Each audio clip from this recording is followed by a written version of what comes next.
and mystified. Heavy on the mist.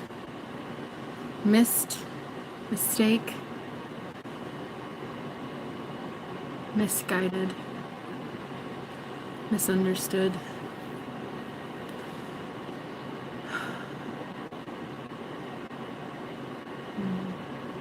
I just wanted to talk to you today about some things on my mind. And I thought, I'm allowed to do whatever I want to do.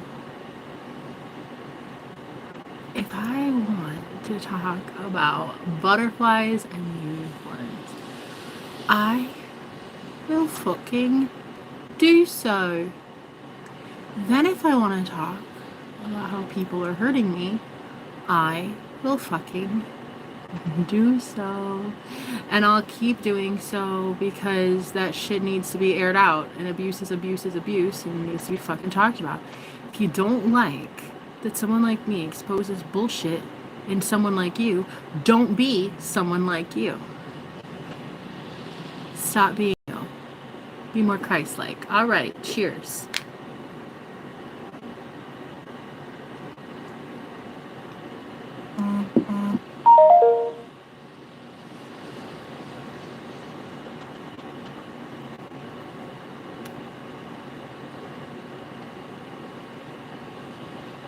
If anybody, and I mean anyone, tries to poison anything that I have at all in my life, food, water, my public living arrangements, or my private living arrangements, if you ever try to harm me in any way, I am not the type to just sweep that shit under the rug.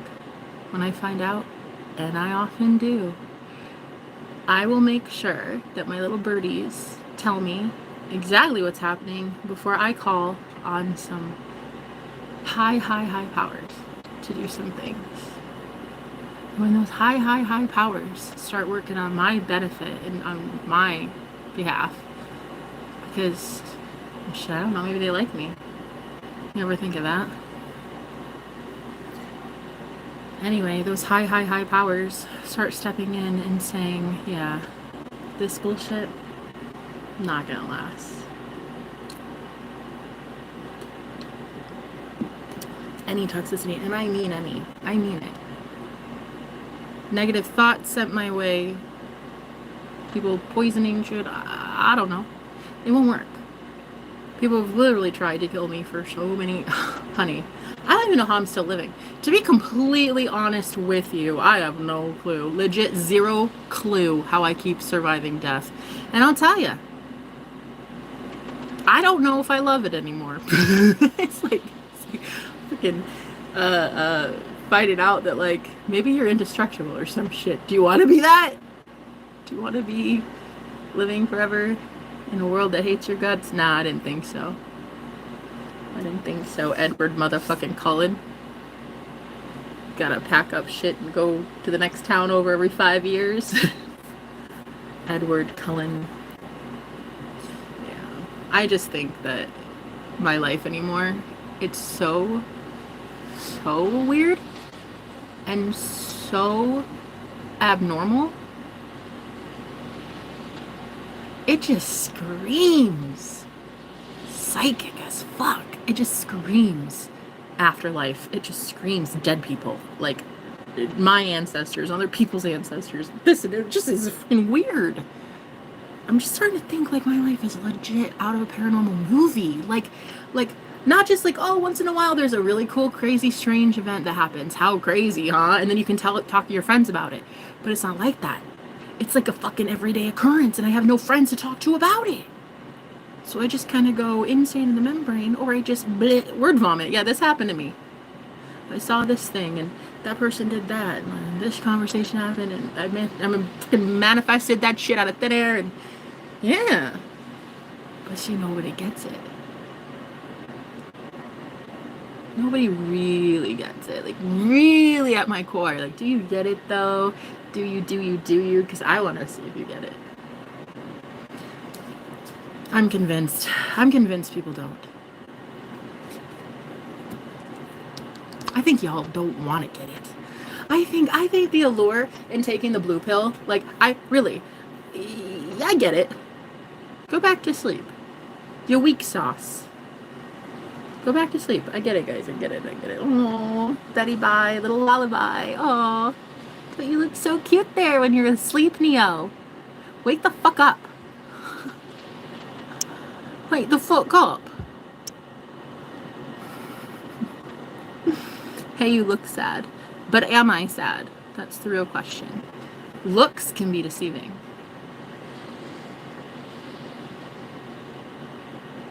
Anyway, I just thought I would say hello. I already did a live stream earlier and that was super fun. But I'm also noticing that, see, there is this one strong energy in my life. Oh my God, as cute as they are, and honey, when I say sexy, I mean sexy. This man is no joke amazing. But here's the thing, he's so powerful.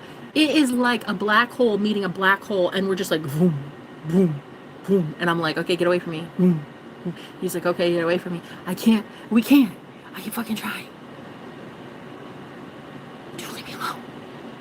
Go away. Go away. No, it's like, for real, fuck's sake, go away. And then it's like, boom, boom. And it's just like, I don't know. And then I like push him away and then he doesn't. And then it's like a weird thing. I don't know. I'm not sure if I love it. I'm not sure yet, but it is powerful and it's definitely got me noticing some things. Mainly,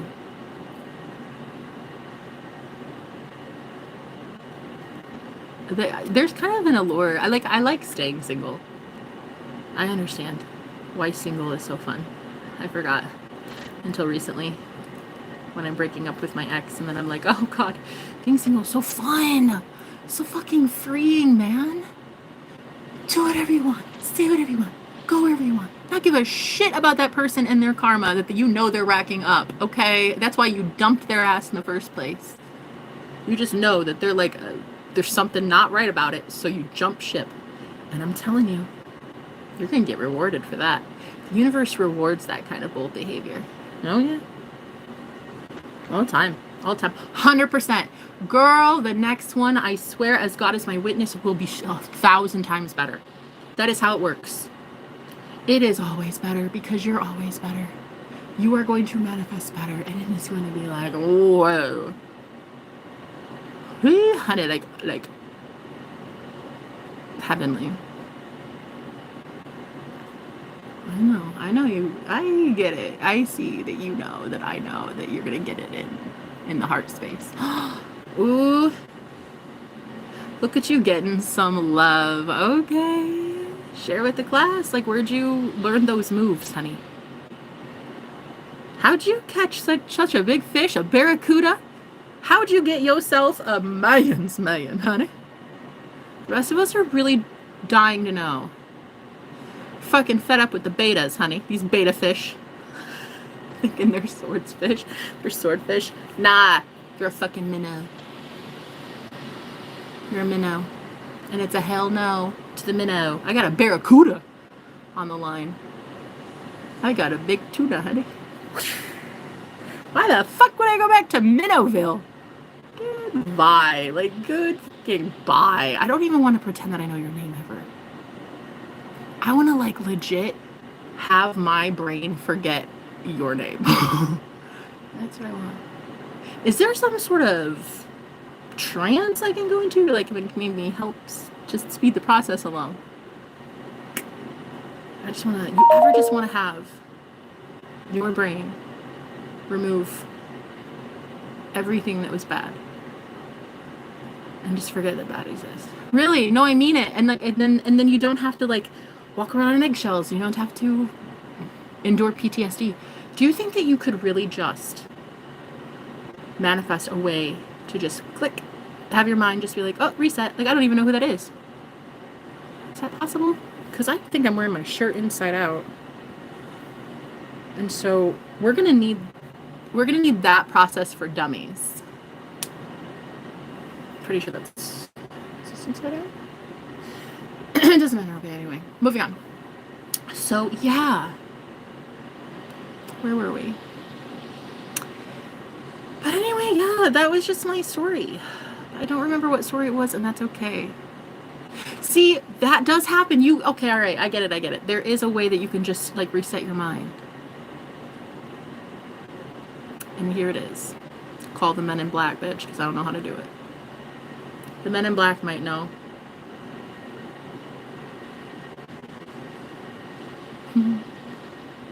I just wish I could get over every narcissist ever. Who? I've never met him in my life. What are you talking about? I don't know him. I don't know him, actually. I don't know anybody. I just know myself. All too well. I'd really like to meet somebody else. I'm fun. But, like, am I that fun, though? 24 hours just to be around me, myself, and I? Am I fun, though? Because it's not that fun, Jenna. I mean, yeah, I have a pet mouse that I'm naming him Gus because I lack creativity to come up with anything else. But, yeah, is it feeling like Cinderella stuck in the attic?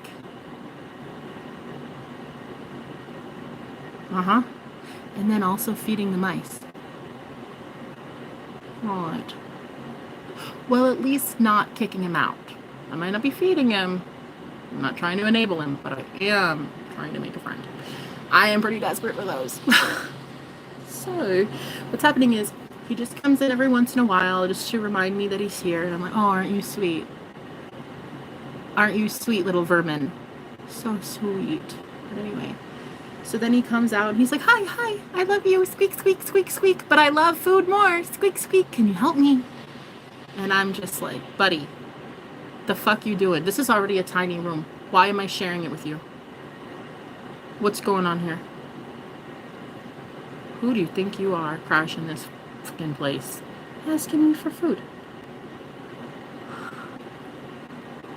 You're cute, but damn, not that cute though. Just, you can't come in all entitled like that. Fucking entitled. Coming from out of my duffel bags. Fucking entitled, bro. This is my attic. This is my room. And this is my Cinderella story. Gus, if that is your real fucking name.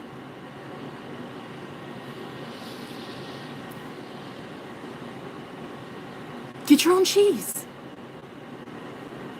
So there are people you can ask. It's not, this isn't my house. But yeah, anyway, he's still annoying. But so am I, so I guess we're magnetizing each other. I keep manifesting people that are just like me. I better start fucking loving me.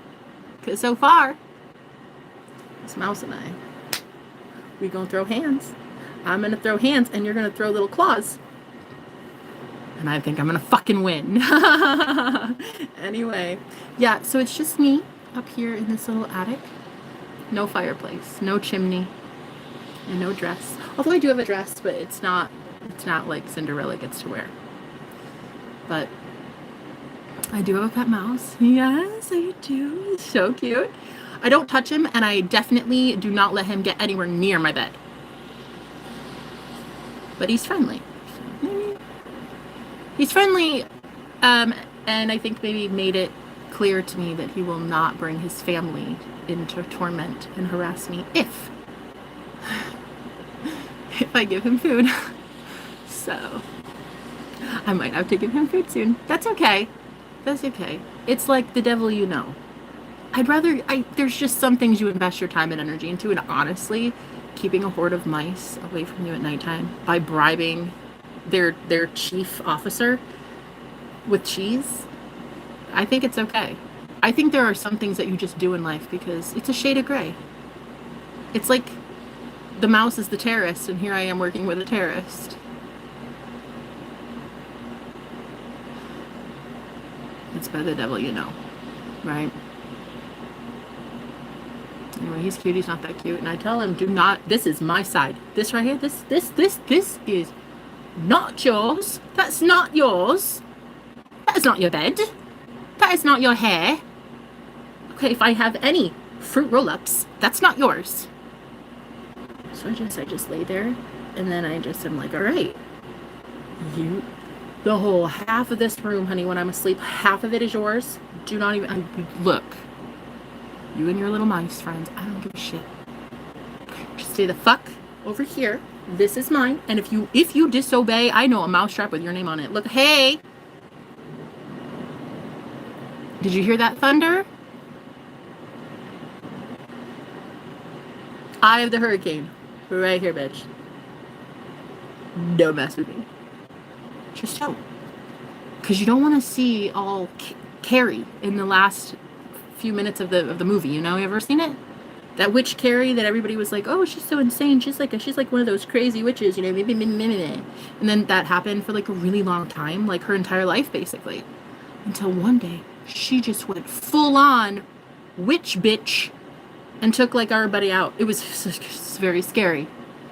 So that was a very not great scene. And I was not expecting that in the movie, to be honest with you. I watched the newer one with that, what's her name? Chloe something? I don't know her name, but I watched the newer one. I didn't watch the old school one from like the 80s or something, or the 90s. I'm not sure when Carrie was, but I was not expecting that. Judgment Day? Oh man, honey, it was gruesome. It was gruesome. I wasn't expecting that, so that really got me that day. That was a very hard movie to watch because, like in that movie, in the first one, I'm not sure if this was a thing, but in the second one, the mom did not want her. Like that mom cursed her child, and so that's why I believe that some kids can be cursed, though, for real. I'd like to think. Listen, this is just my belief, okay? That souls really can sign up for this. Like souls really can incarnate and choose to be here on planet Earth. And not every soul has positive karma. Not every soul is supposed to be getting help from us all the time. Sometimes they have karma that they have to learn. Sometimes this is a very karmic place for them and they lead a very karmic lifestyle.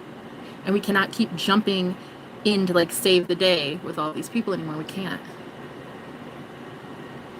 Even those closest to us, sadly, if it's not your own soul, you can't take it with you. If it's not money, you can't take money with you. You can't take anything. The only thing you can take are maybe memories, love, your consciousness. You could take your conscious awareness. Take that shit with you anywhere, honey. It goes anywhere American Express is accepted, okay? They'll accept your soul anywhere. It's beautiful. But a lot of you are so convinced that it's your responsibility to save people. Like, it's not. It's not. I'd like to know where you learned that. I'd like to know where any of us learned that shit. Okay, let's go and save everybody. Like, but how, though? How? Half of them don't even want happiness, bruh. That's the truth. How many times have you been around somebody and the first thing they say when you give them, like, a gift or something, you thought of them, right? And how many of you, the first thing they say is, oh, no, not me. No, you keep it. No, keep it. No, keep it. Give it to somebody else. Give it. But it's like, hello, I wanted you to have it. The person is literally taking away your experience to love, to give love, to receive love by giving love. And people don't get it, that if you're around shallow individuals like that, shallow isn't like they can't express their heart chakra, like they can't receive. They can't receive love and gifts. They can't receive you. You are love and you are a gift, and they can't receive you. And I'm sorry, but that's the truth. Truth is truth. Like, even if you get angry with me, okay, get angry, but you know that shit is gospel. I love your teeth, so do I. Thank you so much. Thanks for being here. The only thing this lady is good at is the apology. I'm good at a lot of things. Hi! You look so beautiful. Stay blessed and motivated. Always stay positive. Thank you so much, Jumping Out News. What kind of jumping out are you doing? Ooh, you jumping out of some sort of sector, some sort of conglomerate. Are you doing something on your own? A little bit more freelance? I'd watch news from someone that's doing it freelance style. The whole I don't give a fuck style. Hey, who started a news channel like that? Who started a news channel called I Don't Give a Fuck News? IDGAF News. Top of the hour. Top of something.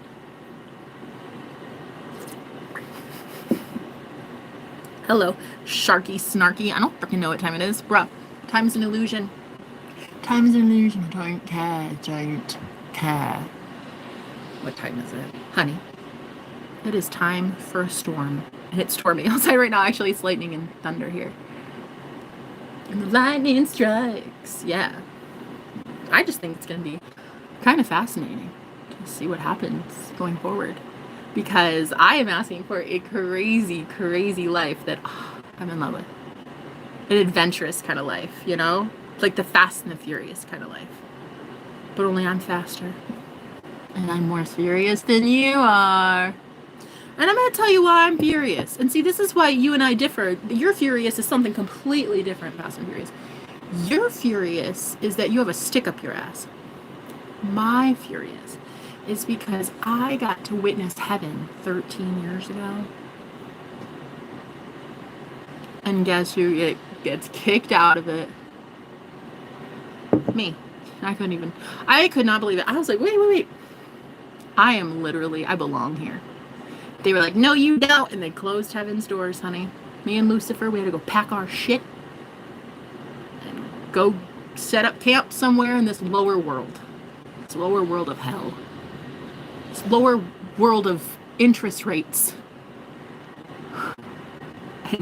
And gloomy days and fucking umbrellas. Man, is it gloomy as shit down here. It is. I'm waiting for the light, honey. Like, I loved the light before the light got brought. So whoever's going to bring that light, could you fucking bring it and bring it already? Please, bring it here to mama. Please. I've been looking for some light for a really long time.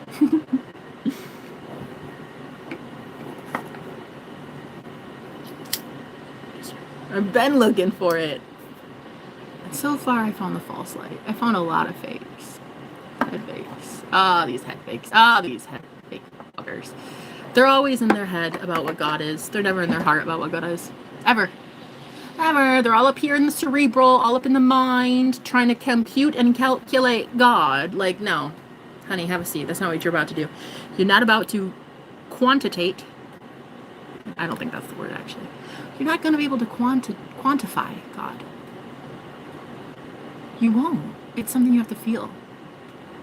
So I was kicked out of heaven because I was kicked out of love because I had a stick up my ass and I hated everybody and I hated everything. And if you looked at me wrong, I hated you. I hated all things. I hated anything beautiful. Like emotion and telling someone you love them, and I hated it. I did, but I don't know, I'm secretly kind of liking it now, but it's because I don't know. Like, I kind of feel like this guy that I like he deserves to know it. I don't know. Like, he's kind of sweet, and I know that he won't ever hurt me if I tell him something. Like, I love you, and I think you're incredible and stuff. Because you know, when you go to give somebody a compliment, sometimes they just, like, freeze the fuck up, and they're like, oh, not me. Pretty, no. And then they run for the hills, but you're like, yeah. No, I meant it, and you were really beautiful, and I kind of wish you would accept some fucking compliments. I kind of wish you'd accept me. I kind of wish you'd accept God. I kind of wish you would accept love in general. And so then I meet this guy. And honey, ooh, I want to lay it on him thick. Okay. I want to tell him some compliments. I want to boost up that ego a little bit because honestly, he's a little too humble. I hate it. I hate that. I hate that on a man. Take the humility somewhere else, bruh. You're a king or you're not. You're either a god or you're not. I'm sorry. Humility, humbleness, ugh. I don't give a fuck. That shit is so ugly. Humble all the time, humility. No, we can't do that. I'm not saying be boastful and like tower over people as a giant and step on people. That's also not what I'm saying. But like when people say that there was the pride before the fall. Okay, great. Well, what comes after the fall? Probably pride. You have to still be prideful. You have to still be okay with who you are. You have to still love yourself as you are with the level of confidence that God would have in you. So like what, yeah, pride comes before the fall, but what comes after the fall? When you get up and you rise again? Probably pride. I would hope so. You're God. You died. You rose from the grave. You are that bitch. You are that bad bitch. And you know what? People should celebrate you. And I'd like to celebrate you. I'd like to do a lot of things to you, actually. But anyway, that message is for Jack and Jack only.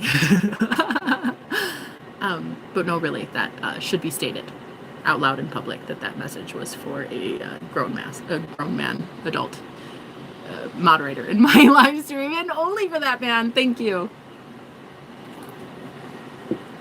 But anyway, yeah, like, but if you don't want to accept it, hey, I will take all of those sweet compliments that I'm giving you, and I'll be like, damn, I really am very insightful. I must be like actually kind of cool if I manifested somebody like him. Yeah, and he is too. He's so sweet.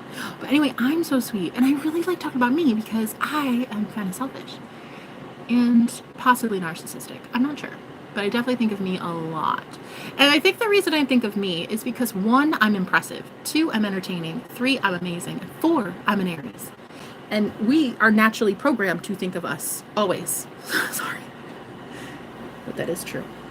We are very independent. We are very much the I am, which all 12 zodiacs have something, right? Like Aries is I am. I think Virgo maybe like I learn or I know or I don't something. Aquarius is I know. And Pisces is I believe. And Aries is I am. Because I am selfish and self-absorbed most of the time.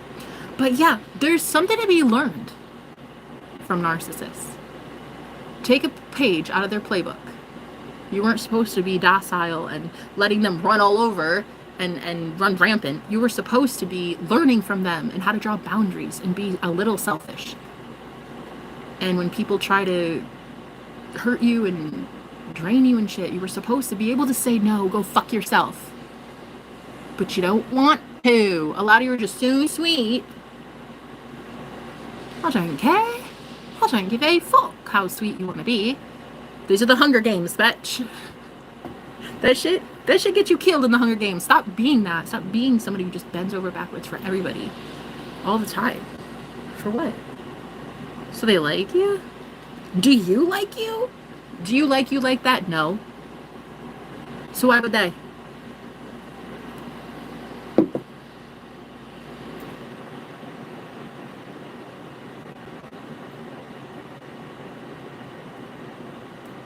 Anyway, whoever's telling me to I think you're on the wrong channel, my love.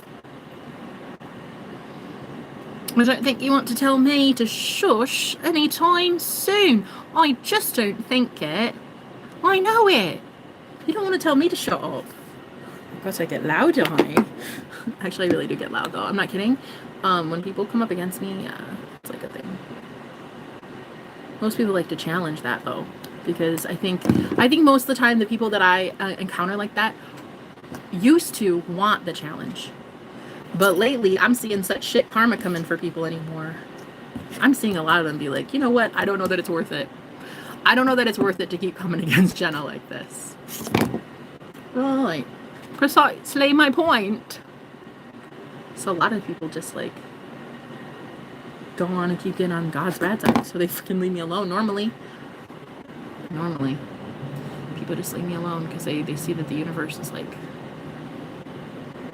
not playing games. It's a storming out there. It's a brewing. There's a storm of brewing. I don't want to mess with it. I just don't want to. I mean, why? Because I haven't done anything to you. That's the thing. That's why it's a new world order. That's why we're in a new world already. That's a yes. Sorry. We're in a new age of Aquarius already. Shit's already been handled differently. Do you want proof? 2019. COVID. COVID is proof. There you go. The start of Aquarius. And how do I know? Well, Aquarius, the age of Aquarius, it's so much different than the age of Pisces where we were. Because Pisces, the thing is, y'all lack boundaries. I love you. I love Pisces. I do. I think you're actually like one of the coolest zodiac signs for imaginative qualities and awesomeness. But in this instance, you lack boundaries. You lack boundaries, and it irks me. So now the world is shifting more to the age of Aquarius, which is much more a sign of independence and get away from me, and humanitarianism and giving of self and knowledge and expression and freedom, true freedom, and also a lot of things more online and stuff too. So that's why 2019, in my opinion, really kicked off the age of Aquarius. So that's the thing I'm learning, is that it's like Pisces, we really kind of were all enmeshed together and in a pew learning from one guy, and it's like we're all like crushed in like sardines, you know. And then in 2019 is when all that stuff really changed, in my opinion. That's when we've started off Age of Aquarius. So yeah, that's my opinion anyway. My opinion. But it's cool because that's when everybody's like 6 to 10 feet apart, and you know what I mean? And we're learning a lot of truth. Things are being uncovered. People care more about humanitarian efforts. Like, that's why I think we've already changed and shifted into the new age already. It's not really a new age. It's been there. It's Aquarius. We're moving, I think, into the constellation of Aquarius, right? I think so. I think that's what it is. I don't know, guys. I don't know too much about it. I think it's already happening. So the point I was trying to make is you can no longer send innocent people hateful thoughts, mean, like, bullying, trollish comments, abuse. You can't steal from people like you used to and get away with. Like, it's like that. It's a lot more fair. It's like being in your own energy rather than being in like 100 people's bubble all day. So it's going to help a lot of people grow and heal. And being that far away from people over the year or so that all happened, people started praying, because we're wondering, why are we all in our house? Why are we all stuck in a 6x8 room right now with some guy at my desk, and he's like wearing this whole fucking hazmat suit, and I'm sitting here like, can I get a cigarette break? Yeah, so a lot of people that were awake and aware wanted to learn, what the fuck is happening to me? What the fuck is happening to the world and our toilet paper? So people started praying. During the whole COVID outbreak, everybody was praying and trying to find some sort of semblance of truth. And what do you think happens when a whole fucking planet gets on their knees and says something to a higher source? Yeah, well, a higher source exists, and it's gonna come down and, well, do something quite big. I don't know. It could be bring in aliens. Could be bring in new parliament. It could be anything. Shit, I don't know what it is. All I know is I'm here for it. I'm grabbing some popcorn. I'm gonna sit back, watch this shit with my soulmate. Oh, enjoying it. I'm here for it. I'm fucking here for it. I love a good show. I love a good fucking showdown. So when they're saying on CNN, like, oh yeah, so like there's this UFO, and already, come on, right? So there's this UFO, and then this UFO crashed into this UFO, and like this one came down, and then I go, it does come down, and then I go, who the fuck are you? I don't believe you. I just don't. Those fuckers want to be seen, bro. They don't want to be seen. Nah, the real ones that are stealthy as fuck, and you know, are reputable, would not want to be out there freaking getting all this publication and all this, like, hey, look at me with my super sexy UFO, and like, nah. No. Yeah. Those ones are stealing the show. Those loud ones. Those loud ones are fakes. They're not even real. What they are is CNN, you know, hanging, like they made a tinfoil UFO, yeah. They made a tinfoil UFO, and they just hang it like this, right in front of the camera, and you just see a zoom, and you think it's a flying saucer. But little do you know that footage was recorded in 2002. And CNN's just been sitting on that. Yeah, no, they're fake. You know, that's fake.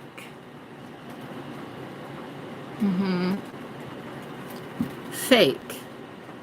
Here at CNN News at 10 a.m., we would like to tell you about some breaking, shocking news going on right now. And where are we, Derek?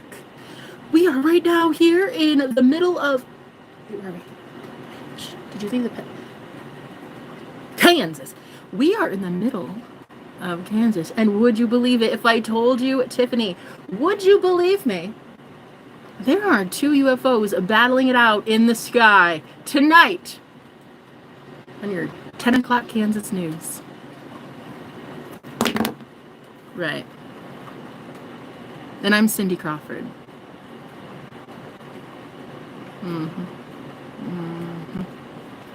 Right. Like, I don't fucking believe you. I just don't. The fucking aliens I know want to be left the fuck alone. They would not want to be on CNN fucking bright and early in the morning, Derek. Fuck yourself. They don't want to be on your camera, you dirty fucking lens. Just don't lie to me. You got your stickers on it. You put your chocolate on the lens today. I saw it, Derek. You think beautiful aliens want to be recorded by you? Fuck off, Derek in Kansas. Fuck you. The real aliens come to people like me. Because I'm funny as shit. Derek, take that. Put that in your CNN story and run it, huh? You want a real... Yo, you need a real news anchor. Like a breaking news kind of motherfucker, all right? What you need is somebody like me. Out there summoning these aliens in the sky, yeah. So you need me with Derek. Okay, Derek's here. We're like, so Jenna, tell us. What kind of aliens are we dealing with today? Well, Derek, I don't care your name. Hello. Hi, guys. I would like to tell you about this phenomenon that is going on in the Kansas sky. They are probably pissed that you're waking them up. So stop. It's so easy. I am trying here on CNN 10 o'clock news in Kansas. What I am trying to do is single-handedly save humanity from a alien outbreak. And we will be back later. Thank you so much, Jenna. It was a pleasure. Right. But only if you call me CNN, because I'm not going out there being all weird and kooky for Cocoa Puffs. Just jumping in the middle of your fucking recording, okay? If you want to call me, call me. I'm one of those alien watchers. And if you want to call me, have my people and your people get together, okay? But like one thing I will not do is just be that girl who's seen aliens, and then they jump in the middle of some sort of video. I'm like, yeah, but I saw it though. Hey, hi. Oh my God, am I in 7? Is this channel 7? Oh no, is this it? Oh my God, bro, I saw those aliens.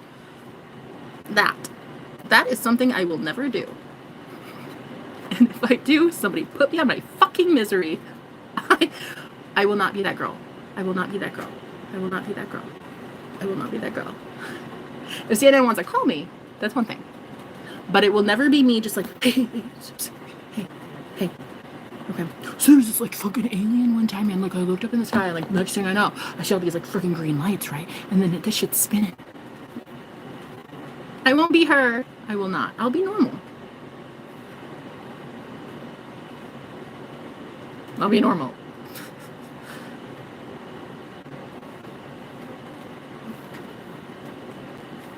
I could be that. I could be normal anytime. Normal is so easy for me. Normal is my actual favorite function that I normally am programmed into. Normal. But lately somebody's been breaking that function, honey. Somebody's been like breaking that thing. And so now I'm on normal. And nobody can get me back.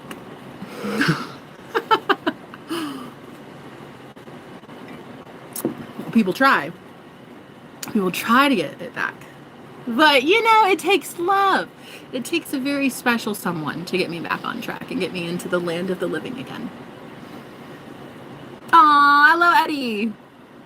My name's Derek, and I'm from Kansas. Are you? Get out. Shut up. Don't lie to a psychic. by the way. Don't. I just don't think you knew the rules, so don't do it again, okay? That's really awesome, and I'm seriously hoping I'm right about that, and your name is Derek from Kansas, because that's hella amazing. And if so, maybe that message was for you. Maybe you're about to fucking finally meet them, huh? The aliens from a different place. Not the ones on CNN, honey. No. That shit is fake. No.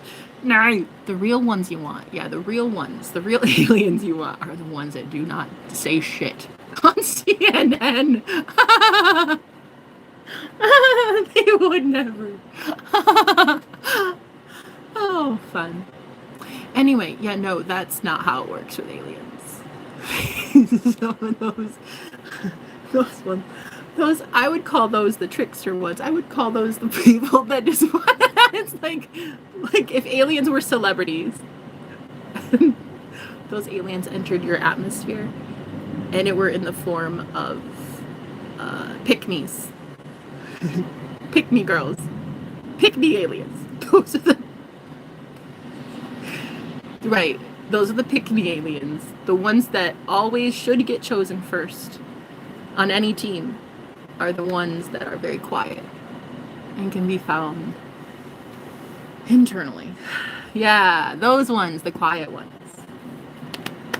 Those are the ones you probably want to work with. Any alien you see on TV that's trying to hog the TV network with another alien. Like, pew, pew, pew. That's right. Like, no, that's not right. Nah. You're not promoting some galactic war either, bitch. Shut up and get off my TV screen. The real aliens are the ones that are sitting quietly, waiting for you to discover the quiet. Not the loud. Oh, did you hear the thunder? I did. It's raining here. It's storming. I haven't heard a thunderstorm in a really long time. Well, I've lived in Arizona in a desert. Huh. The last time I heard a thunderstorm was the night I joked around about it with my friends, and I'm like, yeah, but it's the desert. We never get shit like that. Literally the same night a thunderstorm came through, and it was a doozy. People were talking about it, kind of thing. It was very weird to have that. It was the same night. That's when I knew I'm fucking magical. And I think even weather changes because of me. Listen, hey, some people probably think I'm crazy, but it might be true. It's possible. It's possible that that's true. I'm not sure. But I might be able to change the weather.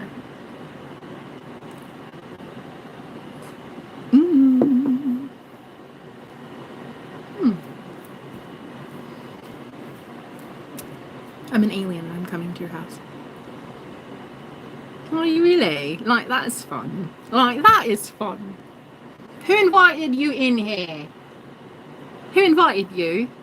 Not me. I didn't. I don't fucking want you here. Don't show up in my fucking room.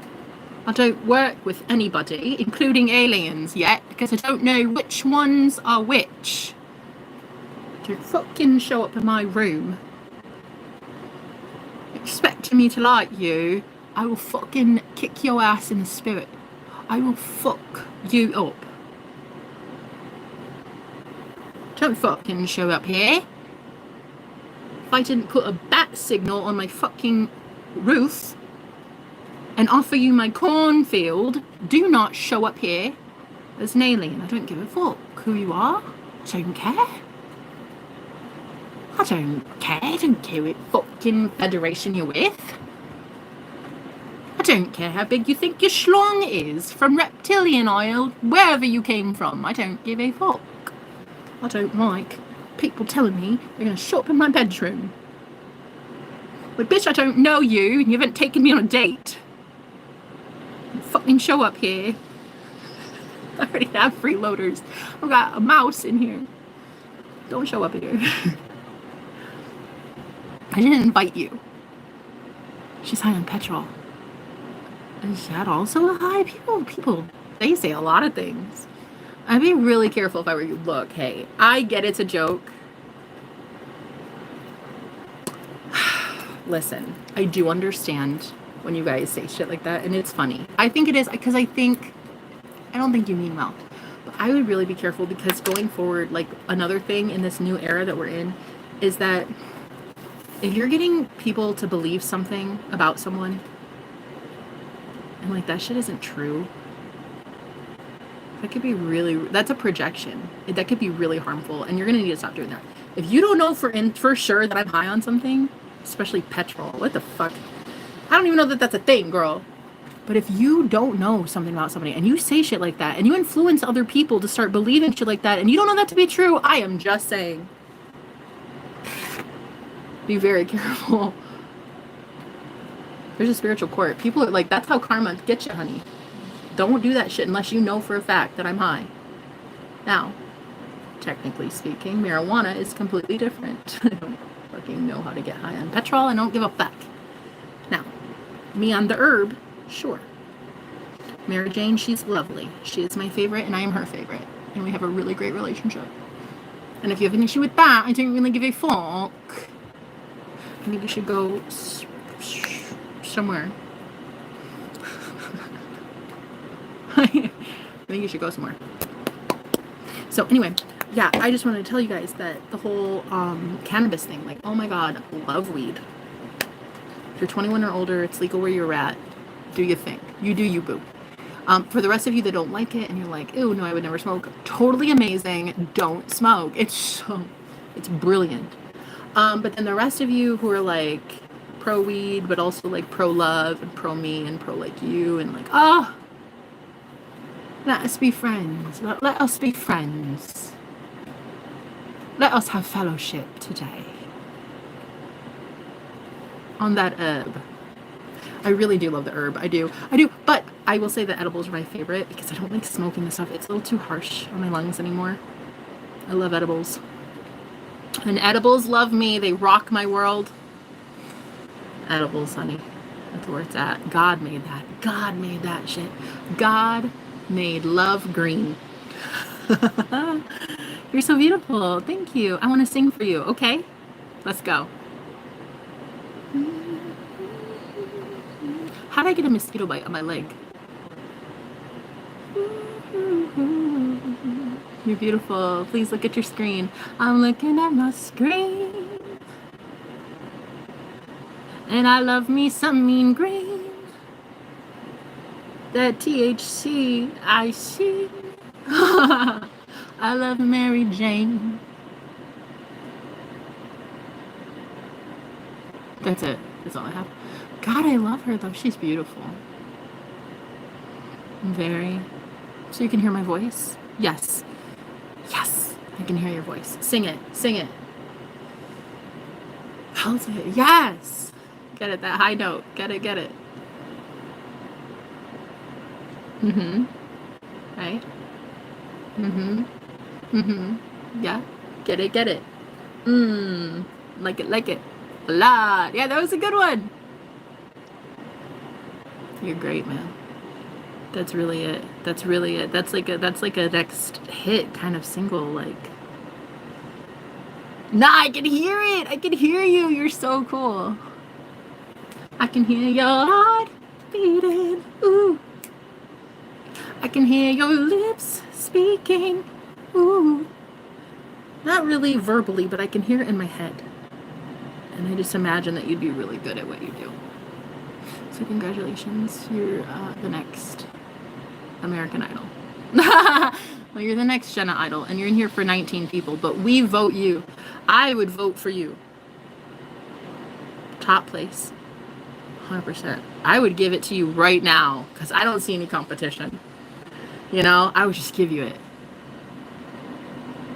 I give you that contract, yeah. Congratulations. I'm really proud. I'm so happy we got here. Look at you.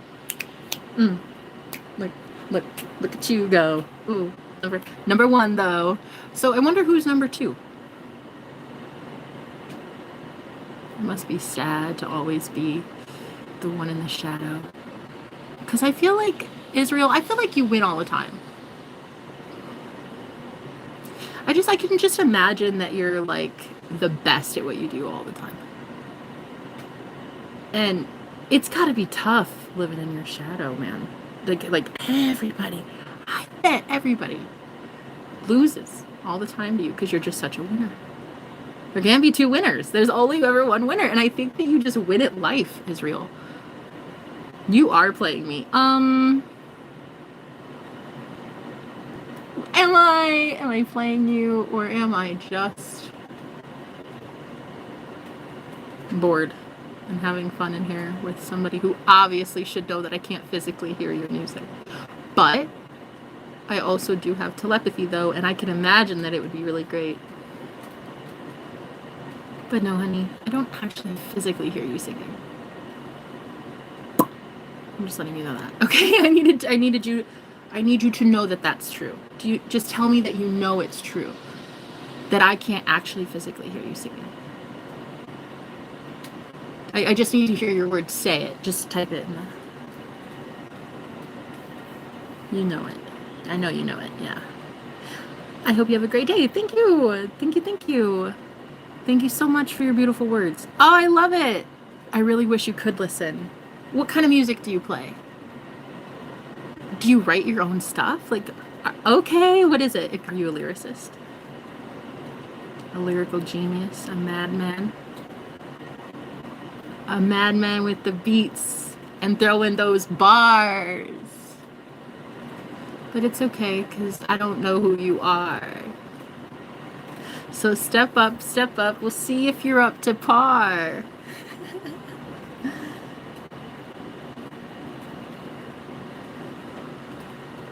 I don't know, but we'll see what's really on your heart. Okay. Emotional songs. Oh. Oh. Songs about your life. What is your life like?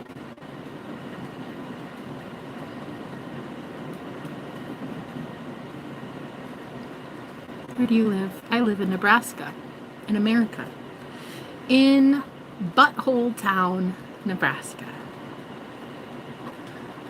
Where there are cows and really crazy people. And that's it, basically. And sushi, but that's once in a while. Not worth it. Once in a while, it's not worth it to me. I'm having a great time though. I love it. Hey, I do. I actually really like being in the heartland. This is so America. Like living in Nebraska and knowing Iowa is close, and like South Dakota, I think. It's so America. Which I love. I love America. I'm glad I live here. This is a very good place to live. Nebraska's fun, but it would be more fun if I won ever at life. I wish I had wins sometimes. Sometimes I wish that like really good things would happen to me and I would just be like, what? Why? And then the universe would just be like, haha, just kidding, it gets better. You know? And then you're just like, wait, what? Why? Yeah. But I don't tend to let myself feel those things because I'm scared it's all fake. I'm scared that if the universe were to give me a win, I would believe it's just fake. I'd be like, okay, great. But what happens next? I fail again. Something happens and it just pulls the rug out from under me again. Like, it's just hard to trust anything good coming in. I think anybody with common sense would think that, you know. I think you'd have to think that. Because don't be stupid. Don't be fucking stupid during an alien outbreak, honey. You can't decide on the love of your life right now as a man. There's too many aliens out here, and you can't tell if they're from this planet or another planet. I don't think I should be getting involved with anybody right out the gate. I think I should wait and see what alien race you are. Where did you come from? What do you want? Why are you here? Do you believe in me? Do you believe in yourself? Do you believe in your starship? Can it get us home? I just want to not be involved with men right now, I think. because I'm just trying to make sure that they are men. And not some weird, like, octopus with tentacles and, like, I don't know, like, a weird, like, thing. Ugh. Ugh. Like, I just don't want to find out that there's some Frankenstein or something. You know, I just want to tell. I just want to know. I'd rather be single, I think, right now. I get worried that everybody's weird. And everybody's got some weird-ass fucking motive, and God, it's horrible, right? Dude, isn't that the saddest thing ever, going to a fucking grocery store? And you can't even trust the people that you're seeing, because you're just like, 3, 2, 1, and then they turn into a zombie right in front of you. They just act like completely brain dead. Like, they start doing jokes like, hello, how did you... I shouldn't care, I have to go. Like, you ever just feel like you're the only one alive at a zombie grocery store? Like, everybody's walking around like the Walking Dead, and you're just kind of like, Alright. And you try not to make any sudden movements, because you've noticed that sudden movements are what really get you and the whole spirit world fucking agitated. Don't make any sudden movements, because like these zombie gremlin looking motherfuckers start following you everywhere. Oh, it's just the fun of being a psychic and seeing this shit before other people see it. It's weird, right?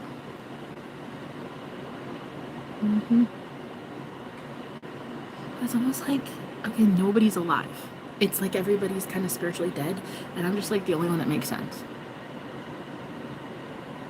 So I just kind of talk to myself,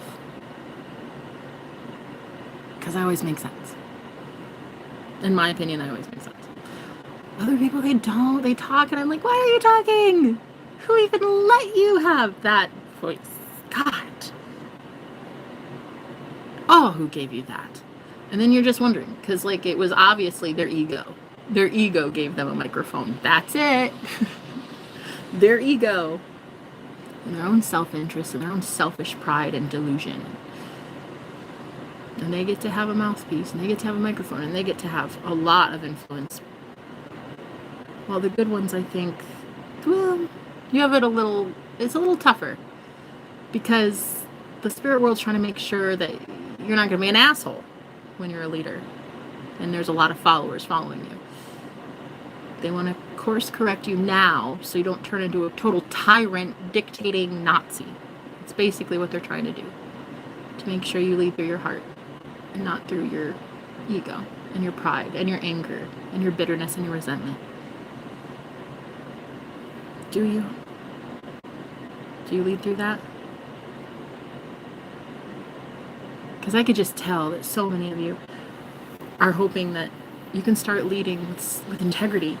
And like, I just can feel it. I can feel everybody, what they're really wanting to say. Like, the quiet words that are unspoken, the quiet words that everybody wants to say is, maybe you're right, maybe I need to try harder. Maybe I can do something better. Maybe I want to. Maybe it's starting to get uncomfortable that I don't. That I don't stand up for good. That I don't risk it all for love. That I don't chase that dream and that goal. That I don't try to be better. It's like it's starting to make people uncomfortable, which is good. Because uncomfortableness is how you get out of your comfort zone. And that is a good thing.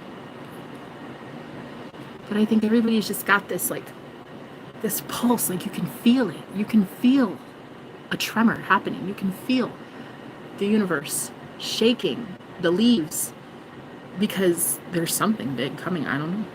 But you can tell it's here, and you can tell it's something. You might not know what it is. You might not have the word for it.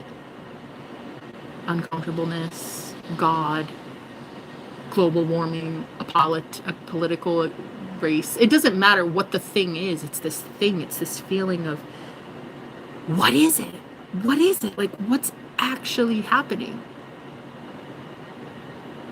What is so big entering the planet that it's got everybody feeling scared? But also there's other people that feel hope. What is that? And why is it causing such a divide between people? Why does it feel like some people love this feeling of, I'm ready to shake shit up, I'm ready to have my life change. I'm ready to be happy. You know, they're excited. And they're starting to feel like there's miracles left and right and things are freaking happening and their life is changing. And then right down the middle, right down the divide, there's this other group of people that are just so fucking angry that those chosen people get to have love. And they get to manifest out of thin air, and they get to have something that they've been trying to build for a really long time. And so you have this other group of people, and it's like biting and gnashing of teeth. It's like retaliation, and they're angry and they're upset. And I get it, but they don't realize the fear and the upset is what's causing their blessings to not show up. Well, yours does. And then you get further and further away from all the chaos, which is good. Because that's how much God loves you. God loves you that much to get you out of the chaos. You don't deserve to be there. You're such a beautiful person. You don't deserve to be in chaos and war, you know? So, it's just all you have to do is keep believing that you're worthy of it. Just keep knowing that you're like such a beautiful person. And of all the people in your circle, in your life, like, you give the most. And I think that you deserve the most. And I think you should be accepting the most. Please. Please. Because I'm an overgiver and I'm an oversharer and I love to give a lot. And it's like, if this is just me giving to you, that would be one thing. But it's not. It's like every person you ever meet. It's the universe itself. It's birds. It's, you know, numbers on a billboard, and it's, you know, little signs and symbols on a license plate and stuff. And that's because God is so good, and God is a living God. The God that I love is the living God. So the one that, if you say, I'm really interested in, like, I want a miracle to come in today, and I don't know how it's gonna get here, but I really would love that. It's like your higher self is the one going to show you that miracle because you've set intentions. And it's like when your lower self and your higher self work in unison like that, that's when the miracles get really brewing. Oh, it's really good. Yes, my lazy brain.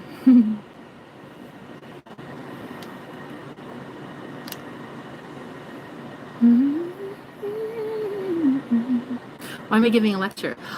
Because I love giving lectures. Do you want to stay for it?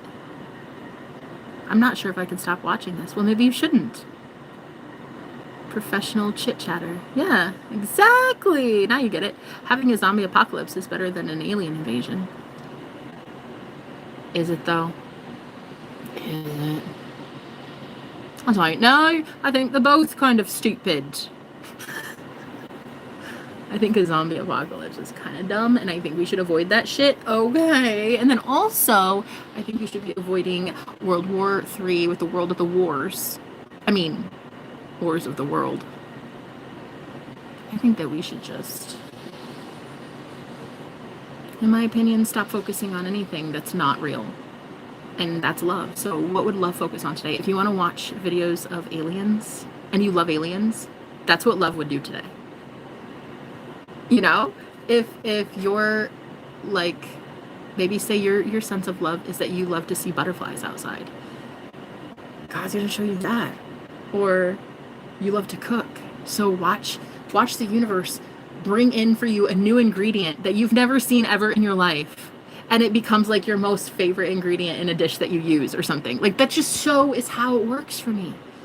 Like, when I say living God, that's what I mean. I mean the kind of God that, when I speak, literally does things for me. Like, I mean it. And if I say, like, oh, I love this recipe, I'm wondering what I could put in it to make it better. I'm telling you, like, crazy shit like that has happened. This one time in my kitchen, I was at my apartment, and I was trying to make oatmeal raisin cookies, and I couldn't because I didn't have my raisins. And I was like, I went through the whole kitchen, and I was like, what the fuck? I just bought a brand new, I know I did. And I said this in my head for literally like 5 seconds. I said, where are my raisins? And I couldn't find them. So I was like, whatever, fuck it. It's already almost done. I'm just gonna not put in raisins. And I was like, oatmeal cookies, yuck, whatever. That was fine. So I then just had my cookies, whatever, totally fine. And then the next day, tell me why. I go to the front door of my studio apartment, and my neighbor, his nickname was Heaven. He loved people calling him Heaven because I think that guy was secretly from heaven. Sometimes I do think that. Anyway, tell me why on my door handle, legit, the only thing in a bag, in a plastic bag, sitting on my door handle, raisins. I swear to you, as God is my witness, raisins. All I had literally was one 5-second conversation in my head about how I don't have my raisins. And the next day, there wasn't a letter, there wasn't anything. It was just raisins. Was there a letter? I don't think there was a letter. I think it was just raisins, guys. It was fucking nuts. And that's, well, actually, it wasn't nuts. It was raisins. But anyway, the point is, I saw God working that day. Like, that was really incredible. I saw God working through people in my life, like as messengers. So many people come in as messenger spirits all the time. And like, he was one of them. I just thought that was so fucking, I didn't even say it out loud. I didn't say raisins at all out loud. It was 5 seconds in my head. And this dude brought it right to my doorstep. Like, that's the kind of shit I'm talking about. And that, you know, and because God tells me why right now is such a crucial time for people on the planet, especially messengers right now. Because God's people, the people of love, people that, they're good people. They hold the doors open for old people. They break for turtles. They care. They don't steal. They don't lie. They don't cheat. They believe in love. They believe that soulmates are a thing. And they want to let people know who God is. And even if they worship Krishna, and then that person worships Buddha, and that person worships the devil, like, those people, they're just, they are there. And they need to be respected. They need to be given some time and some platform. The ones that really truly can accept everyone as they are, including devil worshippers, including God worshippers. I think that, honestly, the bare bones of America, what we really stood for originally, is true freedom. Like, liberation from the same shit that, like, in 1776, like, we're going through the same shit now, too. Religious persecution, at least for me, because this is something that I've faced for a really long time. Like, I'm a former Christian. So I was raised Pentecostal, but my grandparents ran a cult. And so I was literally in a cult. And so I escaped it and really like helping other people see clarity on the other side of it. But man, it's like, you gotta fight for your freedom. You have to fight for psychic freedom. You have to fight for spiritual freedom. You have to fight. I don't care who you worship. I really don't. That's between you and your God, honey, or your devil, whatever. But if you start fucking messing with other people, that's where I have an issue. If you want to hurt an innocent to do that thing that you do, that's where I call bullshit. That's where I fucking call judgment on your ass. And that's when I go to the Most High God about some shit, and they handle some shit. And it's not even just me anymore. The cool thing I'm noticing throughout the whole planet is these people rising up, and just they have like the strength and courage of David to go up against Goliath. And I'm just looking, sitting back like, how the fuck did you get that? Like, these are politicians that go right into the lion's den, and they say some truth, honey. And I'm looking at some of these men anymore that are rising up, and I'm just like, whew, honey, I'm drooling. I drool over them. I do. It's a great time to be single, because I'm not entirely sure yet who's gonna really step it up and lead like a David against Goliath. But it really is that freedom, that need for freedom. It's worth fighting for. It really is. I mean, maybe the war that we're fighting isn't the same as 1776, but America's definitely fighting for freedom. We're fighting to keep the original, what it really stood for. The Constitution, what the fuck it actually stood for. It was liberation. It was the freedom to be new. It was the freedom to be you, to give yourself access to a new world. You know? There's so much beauty that America used to be. And I'm hoping it gets there again, because this country was so beautiful. I do think that we founded it pretty good, don't you think? In 1776, the founders of this country, they tried. You could tell. They gave a shit. They wanted to be free. They didn't want to have to worry if every given 2 seconds, if they said something religious or political, that their farm and their everything was taken away in their other country, you know? And so I get it. I get why it's as obvious now to fight for religious liberties. So that's what I do. I fight for religious liberties. Hold on, I gotta get my charger. Hold on. Because I might fight for some religious liberties. But I also have to fight to just keep my phone charged, my internet on, money in my bank account. As much as it's fun to really care about some spiritual freedoms, yeah, there's a lot of things that my life, it doesn't make sense. Nothing in my life makes sense.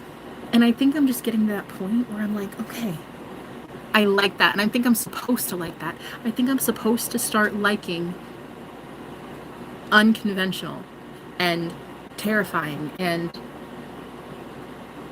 adventurous and spontaneity and surprises. And I don't know, I've never liked that before. My mom literally, when she would make surprises for me as a kid, like I would always ruin it on purpose.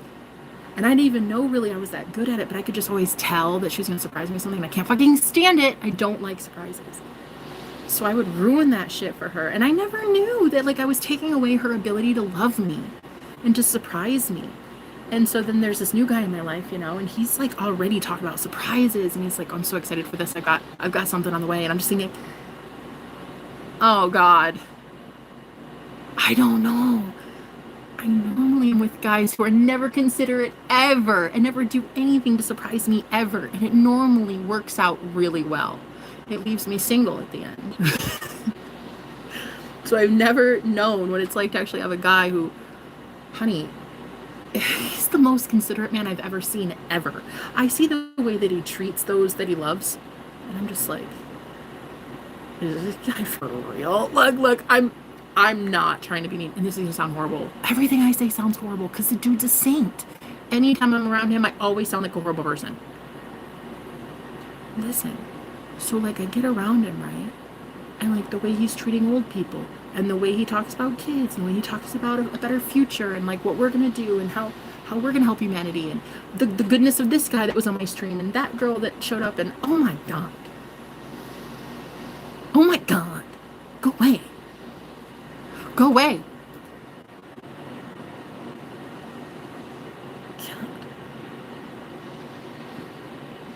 Ugh. God damn it. I'm starting to like him. Yeah, I do. Because I've been with some guys, and you know the type. Ladies, I know you know the type. And here, I'm not even, hey, I'm going to say it one time. And if this shit hits, it's because you're a douchebag. Ladies, we all know the type. The guy that takes us to breakfast, right? Sits there, holds the check over our head. How's it feel, huh? How's it feel knowing that I can do that for you? Bitch, the reason you can do that for me is because I'm a goddess. And you're allowed to bless me because I let you. Watch yourself. Because you know the type, ladies. That man is good to you, but like to a waitress, a literal piece of scumbag. Okay? You've seen it a million times. They're good to you, right? Or like he'll kiss ass to like get on your mom's good side, right? But the second you see him with like a child or a pet or a freaking waitress, the second you see it though, and then they're just like, ugh, scoffing, or I don't know, like, ugh. You've always seen it. You've seen it. I know you have. Ugh, those men. You can't call them men. They're not. I heard it said somewhere that you'll know a person's true heart when you see the way they treat someone that has nothing to offer them. And it always stuck with me. You'll know a person's true heart by how you see them deal with someone who has nothing to offer them. And the men that I kept getting messed with, like, oh, messed about, messed in the head from, I think that every time it would be something like, well, I just think that you could be prettier, or you're really not that smart, or, well, like recently at breakfast for me, it was, you're a weak bitch. Yeah, I was literally said that in front of a lot of people. Yeah, embarrassing, very much so. I never thought it would get to that point, to be verbally harassed like that in front of innocent people who are just trying to drink their orange juice. And I'm sitting here like, oh God, please do not say that again. And yeah, it was like said at least 3 times, you're a weak bitch. And then I'm just like, okay, thank you for making it very clear, very abundantly clear, that's it. I just love myself too fucking much. I don't care where I live. I really don't. I don't care if I'm under a bridge. I know that I deserve better than that. Honey, everyone deserves better than that. A dog deserves better than that. A goldfish deserves better. The poop on the bottom of your shoe deserves better than that. That was horrible. And I just learned, like, wow, I am so worthy of more. Wow. Not to mention, that wasn't even the worst of it. The worst of it was when I went outside. I was waiting by his car for damn near a half hour. And when I thought he was finally showing up to drive us home, nope. It was his ex picking up his car and abandoning me there in the car parking lot. Yeah, this happened just a few days ago. So not only was I called a weak bitch multiple times in front of a lot of people, he said, if you want to get loud, I'll get louder. He said, I'm going to get very loud. Do you want me louder? And it got pretty loud and pretty embarrassing. And then I was like, no, okay. No, we're good. I've seen all I need to see. Thank you. And then anyway, I left. And because I was in front of him, I just assumed he was behind me coming to the car. And he wasn't. And I don't know where he hid for 30 minutes. I don't know. But all of a sudden, she comes out to the car to grab his car and take it home. Or take it somewhere. I'm like, hello, that's my ride. And I like bang on the door, bang on the window. I'm like, hello, can you unlock this, please? This is my ride. And she's like, just call an Uber. What? I don't even know where the fuck we are. Kind of foolish to think I even have money for an Uber to get me all the way home. So anyway, she just left. She just started reversing, and she's like, well, he told me to get the car, and that's what I'm doing. Bye. And left me in the fucking parking lot. Yeah, so everybody, that was on a stream, by the way, on a live stream, literally. That happened literally while I was on a live. And then I was like, okay, so that seems wrong, right? And people were like, that shit's illegal. Call the police. So I did. I called the police. And the sergeant that I called was like, it's not a crime. You're a grown-ass woman. He basically said, well, how old are you? I was like, 35. He's like, yeah, you're a grown-up. That's not a crime. I was like, to be abandoned when that's your only... That feels premeditated. There's gotta be a crime here. He's like, there isn't one. And I was like, okay, bye. He's like, well, what is it that you need? Do you need a ride? I can hook you up with a ride, but I can't file a report on this. And I was like, okay. So he's like, all right, I'll at least get an officer down there to take you home. I was like, okay, thanks. So I just waited in front of the restaurant, and then sure as shit, guess who shows up? That sergeant. He shows up, and I'm like, let me guess, you're the one I was talking to? We shook hands, and I was like, all right, thank you for this. I got in the front seat, and like after asking, do you have any weapons or something? I was like, no. But then I was like, oh shit, I do though. I have a taser. And he just looked at me and kind of like rolled his eyes and smiled and implied like, no, I meant like a real weapon. Oh no. Archangel Michael. But no. And so he's like, okay, get in the front seat. So I get in the seat. And then there's all these people leaving the restaurant, and they're just watching me get in the front seat of the squad car. And I'm just like, thank God I'm not in the back seat. I don't want to ever be there. And so I was just like, okay, I'll sit up here. And he just kind of asked me some questions on the way, and he's just like, I'm trying to make sure that you're safe.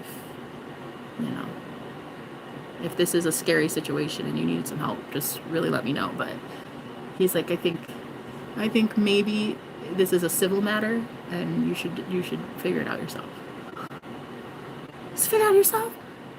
That's the fuck I pay for our taxes for federal help from the government. Anyway, yeah, no, he was pretty nice though. We talked about his kids and stuff, and he was pretty cool, but he was just like, I'm trying to keep you as safe as possible, and I think that there are some things that you should just trust me on. I was like, you're the sergeant. But it was such a dad thing. Like, I felt like I knew he was a dad, so I asked, I was like, you're a dad. I can feel it. And he's like, I'm just trying to watch out for you, and, you know, I think that this is, if you need help, I'm here. But he was really cool. I was like, a sergeant? So now I'm kind of like, I mean, I know his name, like, he's fun, he's cool, like, he's kind of my friend, which I think is pretty awesome, because I just made a friend in the police department. That's a big deal. It's a big deal, actually.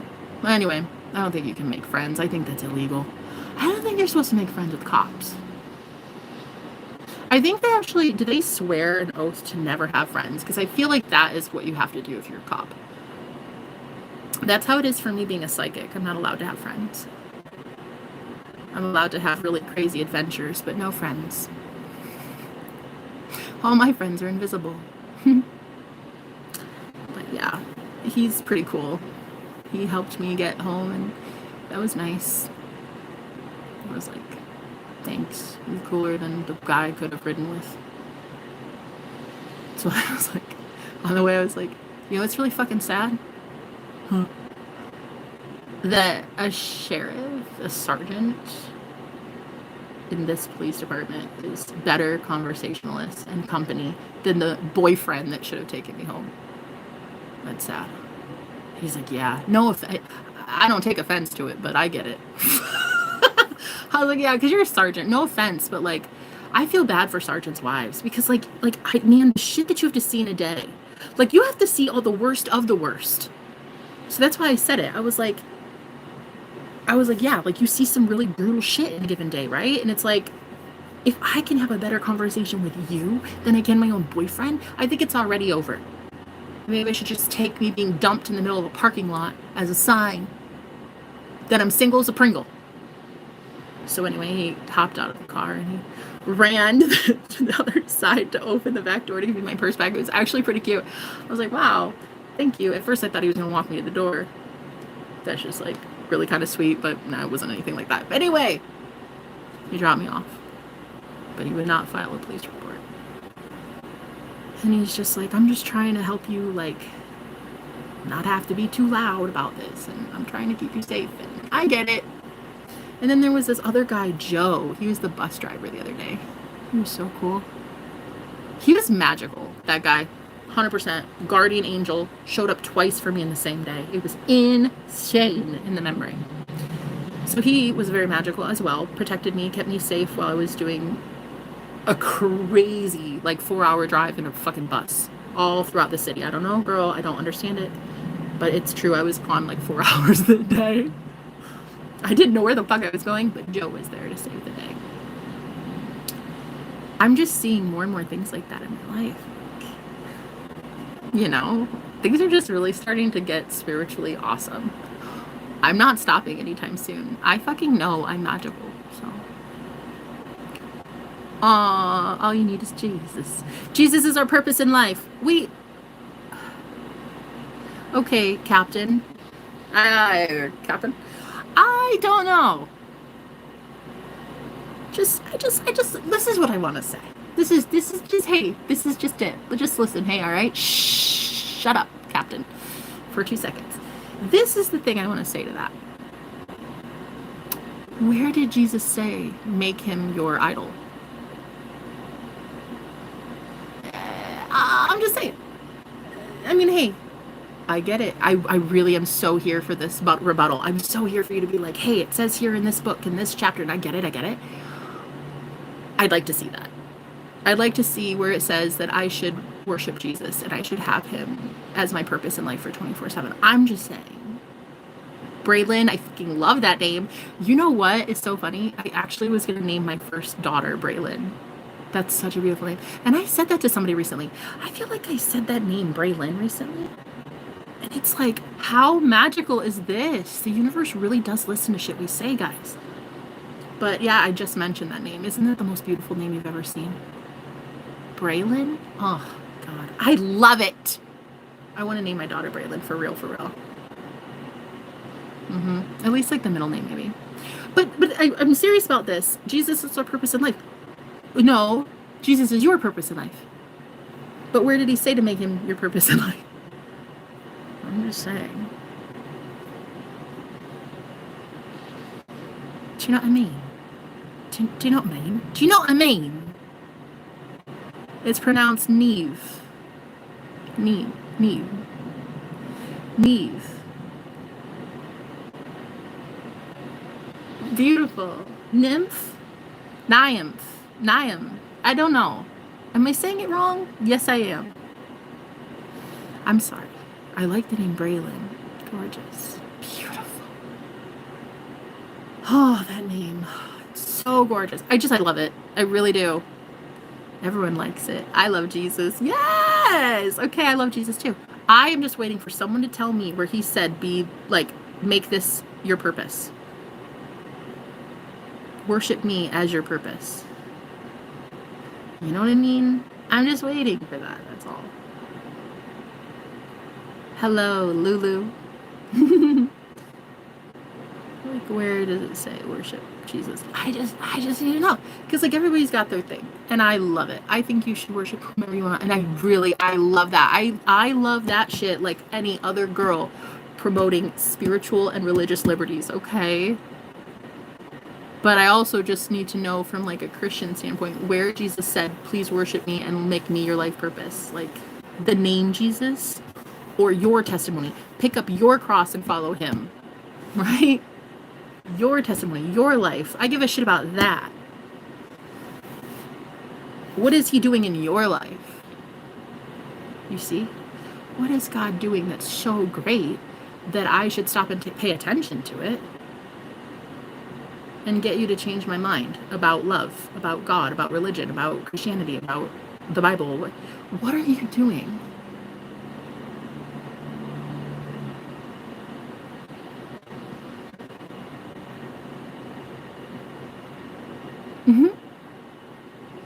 I hope that one day we can, as a collective, as a world, have real true freedom to do whatever we want, to practice however we want in religion. I know that we did originally, at least in America, when we founded this country. That's what we wanted. We wanted that so bad. And I think that question is being posed again right now. I think that history repeats itself if we're not careful. I'd rather be careful. Cautious, careful, but also still brave, you know? Being too overly cautious is kind of a stupid thing to do, you know? Sometimes you just gotta be a little forward, a little adventurous, a little assertive, a little aggressive. Take back your power. Claim it. Claim who you are. Claim what you want. Claim what you're deserving of. Claim that shit. Bring that shit back. It's what you should be doing. Hello? What are you talking about? I'm talking about Nova Princess.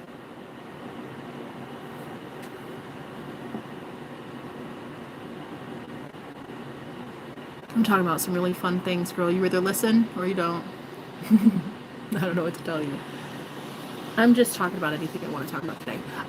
This is one of my favorite things to do in the world, is to literally just talk. Because 1, I'm a loudmouth. 2, I was voted most likely to have a talk show in high school. And 3, I have so many things on my brain that I like to just hear myself think. And people are like, my God, she talks so fucking much. And you'd be right. True that. True that. I do talk a lot. And that's one of my gifts. I have a gift of gab. That was my first gift. Second gift Second gift, love. Third gift, the ability to ride unicorns. But no, really, I have the gift of gab. And people see it as a bad thing. I see it as a good thing. Because when I want to say something, I just say it. I don't need anybody to listen to me. The coolest part about a live stream is like I could be 6 hours into it and nobody's listening to me at all. And I'm just like, oh my God, but that makes sense. I love it. I love it. Oh my God. I love my life. So I'm going to have this little platform, this little teeny tiny corner of the internet. I'm just going to talk to my damn self. And I'm going to thank myself, and I'm going to tell myself I'm beautiful and that I deserve the best, because I do. And I see it also clearly in hell on earth. I don't deserve hell on earth. I deserve heaven on earth. So let's see. Let's see if we can actually do it. Maybe we can have heaven on earth. But I'm not here to change you guys. I'm not here to conform you at all. I'm not here to like make you believe in like not religion. If you're religious, you should stay religious. Like I don't want to force any sort of belief on you. I just want you to question what it is you believe. That's all. I literally just want you to question things. I mean, I'm not saying that like it's impossible that there was a talking serpent in the fucking garden. In the book of Genesis, they're talking about a physical talking snake. I mean, I'm not saying that shit's not possible. I'm just saying though, can we please look at it like maybe it's metaphor? Because I like that. I like thinking that the book is not literal. Because if we think that it's literal, oh shit, are we fucked? Okay? Because it's not literal, honey. I just highly doubt it. Okay?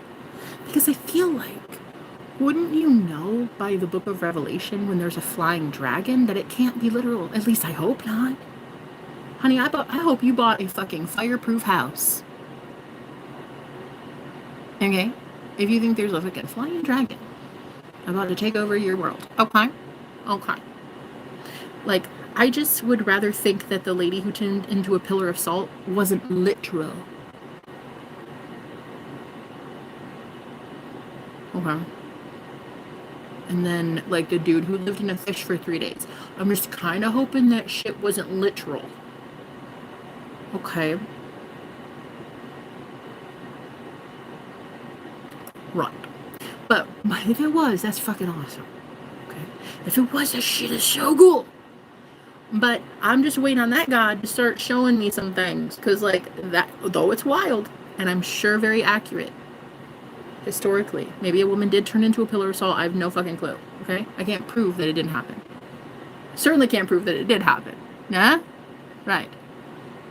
But I get that if I'm sitting here telling you that manifestation is not logical, and to manifest crazy shit in our life, miraculous shit, like, there might have to be this level of, like, open-mindedness that maybe fucking flying dragons are real. Maybe a talking snake could have happened. I mean, hey. Could it? I'll tell you. No, it's like maybe a very slim chance. But, is it possible? Hey, you have to admit that it could be possible. And this is coming from a girl who is so anti-religion, it would blow your fucking mind, okay? No, really. It's like, it's pretty intense. I think it's been this way since like the 1600s or some shit. I feel like I've been anti-religion and anti-government for a minute. I do not think this is my first rodeo. But yeah, I just remember thinking like, okay, if you're going to be this open-minded to believe in the universe and like crazy miracles happening and shit to get you out of Crazyville, like you're going to have to believe that anything can happen. And anything could mean that even the world was flooded at one time. Like, it's probably not likely. I doubt it. But is it possible? Maybe. Maybe. And I just wish that all of us would have this shade of gray. Like, I wish all of us would be like, it's not black and white. It's like maybe a possibility. You know, and maybe we wouldn't be at each other's throats all the time in this spiritual group versus this religious group versus this order, this cult. Like, God, maybe we could just have fellowship as human beings with adult brains who want to think some cool things, you know? And if you disagree with me, that's totally fine. I love that. I love that for you. Congratulations on having a brain. I totally promote that. Oh, I love it. I love people that have brains. And all I want to do is just have an intellectual conversation with you. But please don't come at me 100 miles a minute being like, okay, well, see, you're going to rot in hell because of this, though. And then you're like into that bitchcraft, Jenna. And there's like this verse, and then there's that. Okay, take your little condemnation, salty Sally self somewhere else. Okay? Like, do not come at me trying to debate some shit, sending me to hell. Honey, I already was there. I got the t-shirt. I graduated from that fucking place, and now I have made hell my bitch. Don't tell me that I'm going to hell. If you want to sit here debating anything else biblically, I'd love that. I really would. It would be really cool. I'd actually have a really fun time doing that. But don't come at anybody in here with just such a Karen attitude. God, don't be a Karen with a Bible. Like, just if you're going to be kind and you want to discuss religion and the way that I lead and do things, oh, I love it. I would like that. Just don't be hateful. Just don't be hateful out the gate. Like, at least give me time to tell you what it is I believe in and why I believe in that thing. You know? And I think that there's such a, and it's so indicative of a change that's happening in the future for a lot of us. Especially when you have to look at it like, if the world is changing to online, and it's because of the age of Aquarius, everything's online now, right? You have all these groups and stuff. And it can easily become cultish. It can easily be a coven. And I have seen this so fucking clearly, and I've seen it so often. When there are some fallen leaders, these are wolves in sheep clothing, that really, they kept that predatory behavior in the age of Pisces, and they kept it at a fucking pulpit. Well, now those people got off the pulpit, stopped with their physical location because they don't need a church anymore. Now they're online and they're doing the same shit, different day, but for masses of people. And it creates, like, it can easily create an unsustainable, like, cult-like mentality for the entire world to have to endure. So a lot of us, like earth angels like me, I have been able to psychically intercept like a lot of the nasty energies that happen in these cults, these covens, and transmute a lot of it by being in it. But like, to be in it means you have to see the worst of humanity. Like, you have to see what has been happening with these powers, these demonic forces, these narcissists that are run by fucking demons, man. You've got to see that, the darkness of it, and to see how bad it is, and then free yourself from it. It's like, I'm hoping that I can do so successfully, and I'm hoping I can help so many other people do the same.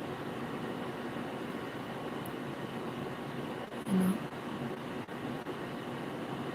because like, that shit is so real.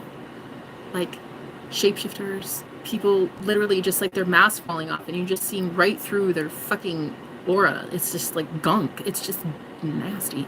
And I've seen it. I've seen people just like contort, their face contort, and they look like demons overnight. Like, that shit is so real. And I just wish more people wouldn't be afraid of acknowledging that shit's real. And I think the reason a lot of people fear that it's real is because they feel so alone, like they don't have anybody to discuss it with. That's it. I think a lot of us are actually pretty brave to see that shit. I don't think it's a bravery issue. I think it's that people are about to see through the veil, and they're about to see a whole bunch of paranormal things. And they won't have fellowship. They won't have anybody to turn to. They won't have any guidance. They will feel like It's happening, and I might not be afraid of things, but it can easily turn into just like a minefield of crazy town if you don't have somebody helping guide you and keep you afloat and be like, honey, get centered, get grounded. You know, you're too far out there, you need to come back to earth. And so I think that that's what I like about my channel, is that it's a place where people can have fellowship and they can talk about some of the crazier things and not feel alone when they do it.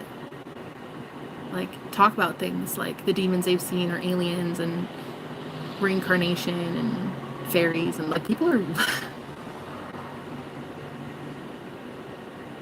I receive physical money from people that have been possessed. They perform exorcisms on people. I'm talking seeing demons. I'm talking seeing shadow people. I'm talking astral travel, astral projection, aliens, probing. I'm talking like, I'm talking like crazy shit. Like the crazy that you see in the world. And in the spirit world. It's not the physical. Not a lot of these people have anybody in the physical world to talk to about this stuff. So I sometimes get this feeling like maybe I've been through so many crazy things so that people can relate to me. And that it's okay that you see some weird things. It's all real. It's all real. Telepathy. You having everybody hear your thoughts. That shit has been real, and that shit has been a long time real. People have always been able to hear your thoughts. Your thoughts were shit, honey. I'm sorry. That's the truth.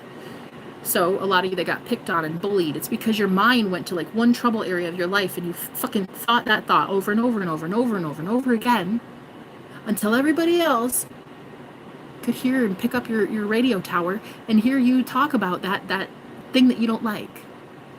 Right? Oh, my arm's broken. Oh, I'm fat. Oh, this mole on my face. And oh, this and that. Okay, so congratulations. That is literally all people hear. And so they're just going to constantly be like, oh, wow, look at your broken arm. Or look at your poverty. Or look, oh, look, you don't have a home. You don't have a house. So you don't realize that these are people cursing you. Well, because you keep fucking mentioning it in your head. So stop. Stop bitching and moaning about being sick, being ill, being impoverished, being broken up with, being unlovable, being unfun and sad and no, stop, because that's what they freaking hear. People hear that shit. And they have no choice but to freaking reiterate that to you constantly. Now, if you say things like, I'm beautiful, I'm so pretty, I'm so alluring, I'm so rich, money comes to me so quickly and easily.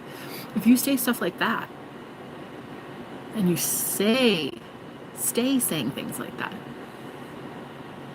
there's no other option. People have to start thinking that too. They have to start saying things like that too. They have to reiterate that. They have to reiterate that to you.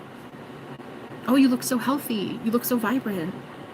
Oh, I love giving you money. I love taking you shopping. I love giving you special treatment. I love doing this. And it's like, because you manifested it.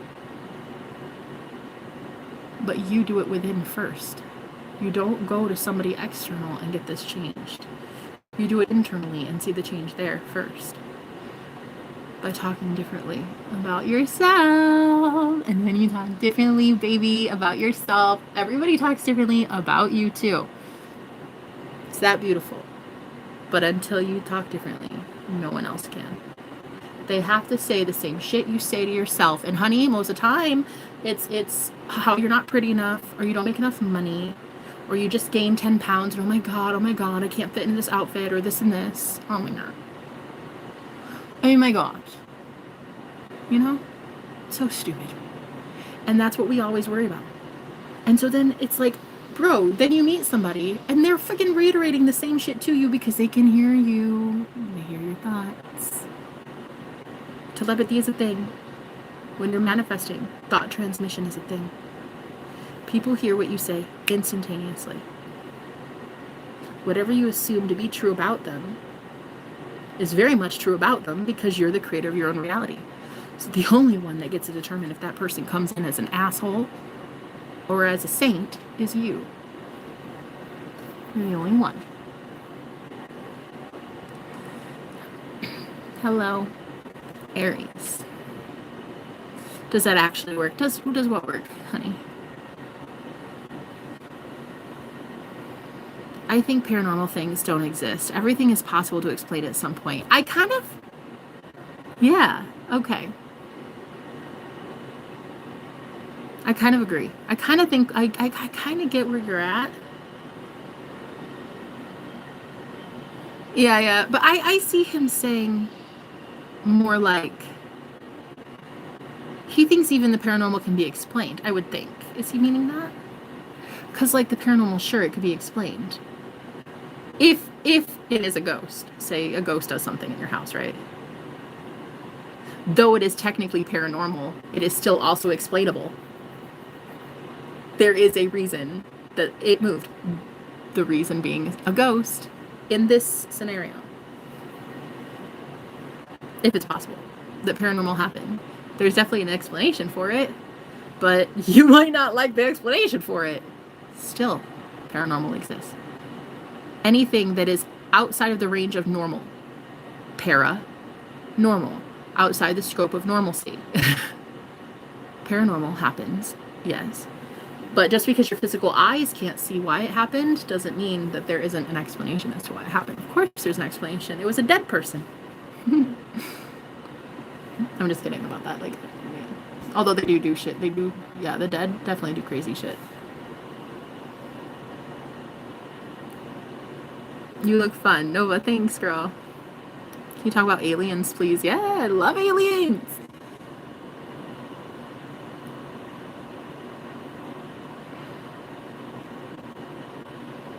Marry me. Ian, should I marry you? Does that actually work? Aries. Aries, I like it. I like your name. I'm an Aries. I have a special bias for anybody that's an Aries. Unless you're an asshole Aries, and then I have a special bias that I send you to your corner. I say, fuck out my energy, bro. You think you're powerful. Stay the fuck out of my energy. I don't want you in my energy. There's a lot of Aries that are getting told that this Scorpio season. A lot of Aries I know are being told, fuck right off. I know at least 3 Aries men that are being told this holiday season, fuck right off.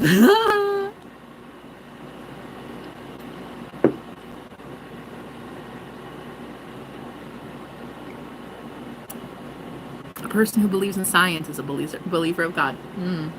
I like you. I like where your mind's at, buddy. I do. I like where your mind is at. Hello, Allie. How are you? We're just talking. We're literally just doing nothing today. I'm just having a good time with some really open-minded friends, and we're just being kind of hippie gypsy like today. And if that's cool, if that can float, can that float your boat? Who's smoking in here? I smell marijuana. I literally smell weed right now, as if somebody is smoking it right this second. And it's obviously not me. So who in here is smoking that cannabis? Because I fucking smell it. I'm smoking right now. Fucking knew it, Allie. Fucking knew it, girl. The second you walked in here, all I smell is weed. I swear to you, I'm that psychic. Girl, I feel the weed. Dude, I smoke it, I smell it, I see it, wow, am I basking in it right now, Allie? Girl, I just smell marijuana, that's all I smell. And I'm like, okay, it's not me. I'm not partaking in the festivities currently. So, somebody else be smoking that THC. It's not your girl. I'll stop. No. Hey, like, whatever floats your boat, girl. I am so pro 420. Oh, I love it. I use weed for shamanic healing. I set intentions before I smoke that I get to heal a lot of things, especially my child self. I heal so much when I do coloring, or I do writing, I do poetry. I meditate, I go within, I go real zen, and I commune with God when I'm high. It's really nice. I just get so many telepathic messages from me and somebody special. As to who it is, I'm not sure yet, but there's somebody magical up there. And I just keep talking until I figure shit out. Puff the Magic Dragon is the one I believe in. Sorry, my kid got the phone. Anyway, it's okay. I was just trying to kill some time today. But yeah, I just have a feeling that my life is going to get insanely magical. And I'm here for it. Okay? I'm here for it. I fucking love it. I dig it. I think it's great. I think it's what fucking happened. And I think that my future looks so damn bright that I'm actually, sometimes I get scared at how real this could be. How real it really could happen. Like God could part the waters to get me out of something really dangerous and really scary and put me back on track, like true freedom. Like I could walk out of this unscathed. I can literally leave this place, what used to be a cult that was draining my energy. And I really do feel that. I really do feel that energetically I had to die here. Like I had to, when I had COVID for a whole week, it was like 7 to 10 days of just death. I felt like death. I had pink eye and COVID and a period from hell, and I got cheated on all in the same few days. And it's like what I needed to see was just complete depletion, and how people really do not like me and have had it out for me for a very long time. But it's like after I had that, and then there's a rebirth, and in this rebirth I'm seeing like, oh my God, not only can you never touch me, I already defeated it. I already ended the contract. I already saw that my energy has been harvested for fuck's sake, damn near 20 million lifetimes. Shit, I don't know fucking how long, but my energy has been siphoned to fuel so many projects and so many people and so many businesses and so many projects and this group and that community church and this and that. I just know, oh my God, no. I don't even know you. I don't even trust you. I don't know if I like your invention. I don't know if I like your project. I don't know if I like the community you're starting to build. I don't know if I like what you're doing with your energy. Why would I give you more? Why would I give you more of my love, my time, my energy, my accolades, my psychic gifts, my spiritual protection? Why would I give you shit? I kind of don't think you're a good person. And so like I'm taking my energy back, and I'm like, I'm ready for good people. Like I'm actually a really good person, and I love people, and I'm genuine, and I'm authentic, and I know what the fuck I deserve. And it's like there is such a haziness here. This is like legit rock bottom prison. It's what it feels like. And knowing that even if other people don't agree, I agree with it. I agree that this is a prison and I don't want to be here anymore. Though other people can try to convince us like, oh, it's not prison, you're fine, like it's not that bad, shut up. You know it is. And it's like that moment, that liberation, that moment that you get that absolute clarity and you're like, oh my God. I'm allowed to say, fuck this and fuck you. And fuck your tyranny. And fuck your bad behavior. And fuck your narcissism. And fuck your dictatorship. And fuck off. I'm allowed to not only say it, but to feel that way. I really at this point don't care what comes in for me. Like I don't care what else shows up.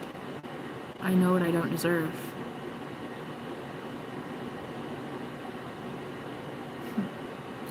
I deserve love. I deserve to be freed from the war. I don't deserve to be in a war anymore. I want a man that just knows how to like defeat the demons in his own mind. And he does so readily, and he does so quickly, and he does so for me, and he does so for him, and he would never allow someone or something to come between us. And sadly, the man that I'm here, I was here for, I didn't drive here, he picked me up. Unfortunately, I'm not convinced anymore that I'm safe to be around that man. Period, that's an end story. That is the truth. I'm not saying I've ever been hurt or abused or anything. I've never been physically abused by him ever. But once I saw what he was capable of, leaving me in a fucking parking lot like that, to have a woman who hates my guts be the one that comes and gets the car and says, find an Uber, and just leaves me there in a place I've never been, in a city I don't know. Have your ex-girlfriend come pick up your car and tell me to just fucking get an Uber. You're on your own. Something about that seems dickish to me. Something about that seems so unfair. And just maybe even the police department didn't think it was a crime. But I thought it was a crime. I thought it was worth reporting, and I would have reported it had they given me the option. And I don't fear that at all. I don't fear that it would trigger someone to know that. That if it were still up to me, I'd already have reported it. I tried to. Sometimes you realize in life, evil reigns when good people do nothing. Sometimes you just stand up for truth and you're like, fuck it, I don't care. Do what you're gonna do. Just do it. But just know that God's watching this shit now. We're talking higher powers giving a fuck about this. Because I'm not a horrible person. And neither are the people that I talk to on a given day. And neither are the people that also need divine protection and love. And what I'm here to do is help these people. And if you want to keep getting in the way of me doing that, do so. But just know that karma is very real and it's not a bitch. Karma is a goddess. And I 100% stand by any karma that the universe would like to issue.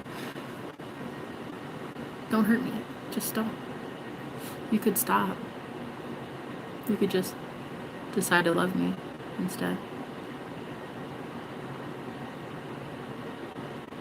If you wanted to.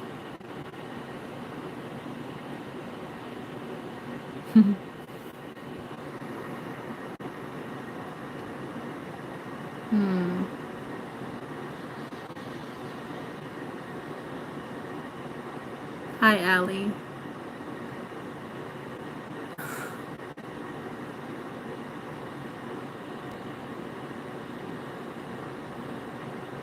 Nobody cares. Yet you do. You should probably leave then. I care. I care a lot about everything I talk about. There's going to be such a hellacious justice in my life that it's going to feel... It's just going to prove that God has got me. And I think the cool thing is knowing that I'm on the right side of things, and that the more I say, okay, God, get wild, get crazier, like, get louder, do crazy miracles, shit, I don't know, get me out of this, but do it loud. If you're going to do it loud. And because I say that, God's like, okay, that, like, I don't care, and if you don't care, neither do I.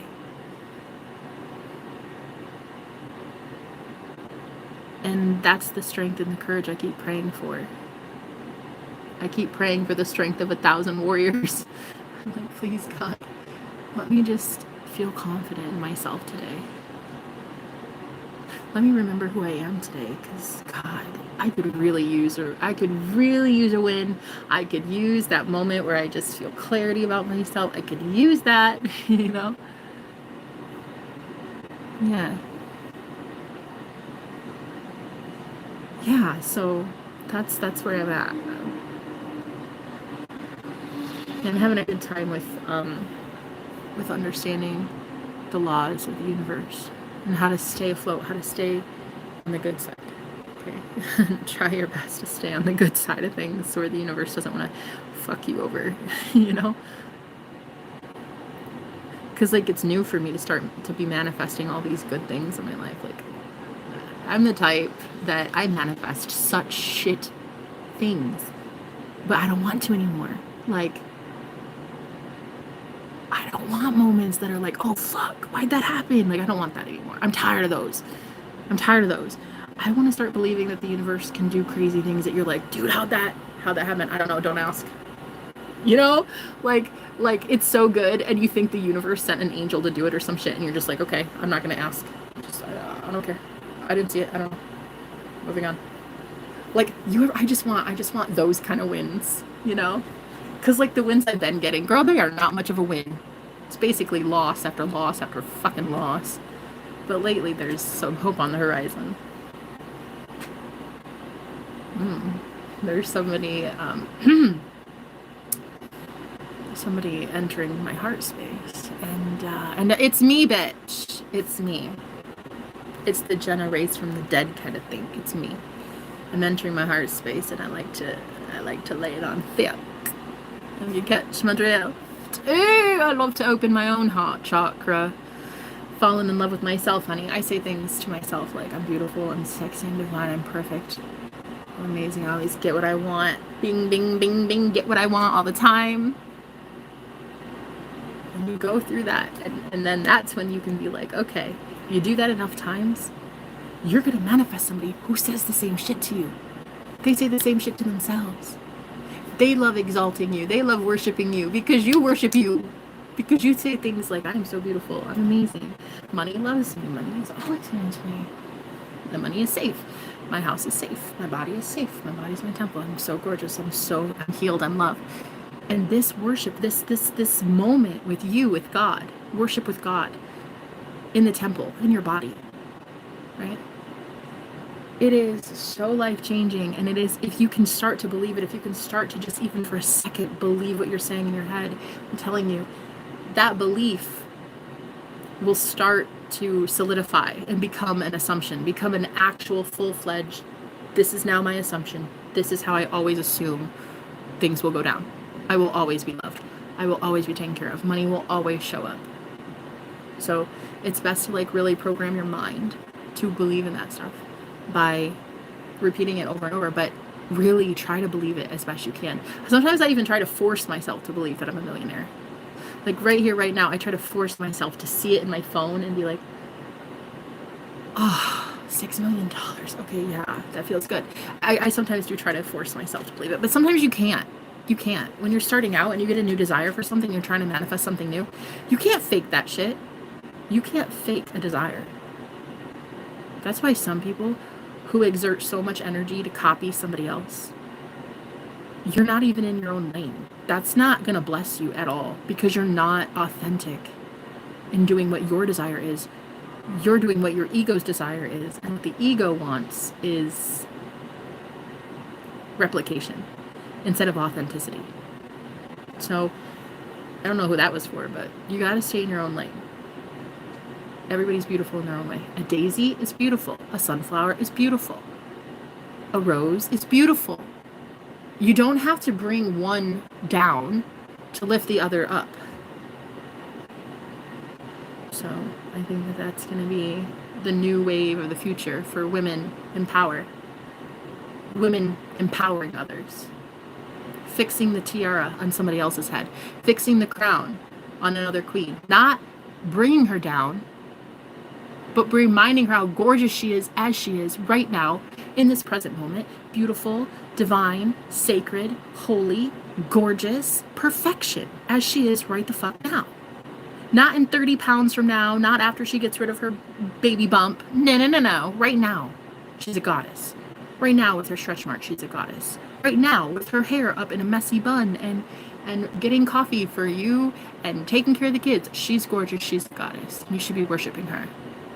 You should be worshiping your wife. You should be worshiping your girlfriend. You should be worshiping the divine feminine within all of us. Men have it too, but you do. You should worship yourself as well. And saying things like, I'm handsome, I'm strong, fucking fierce, I'm mighty, I'm powerful, I am powerful. And remind yourself that you are that. Of course you're that.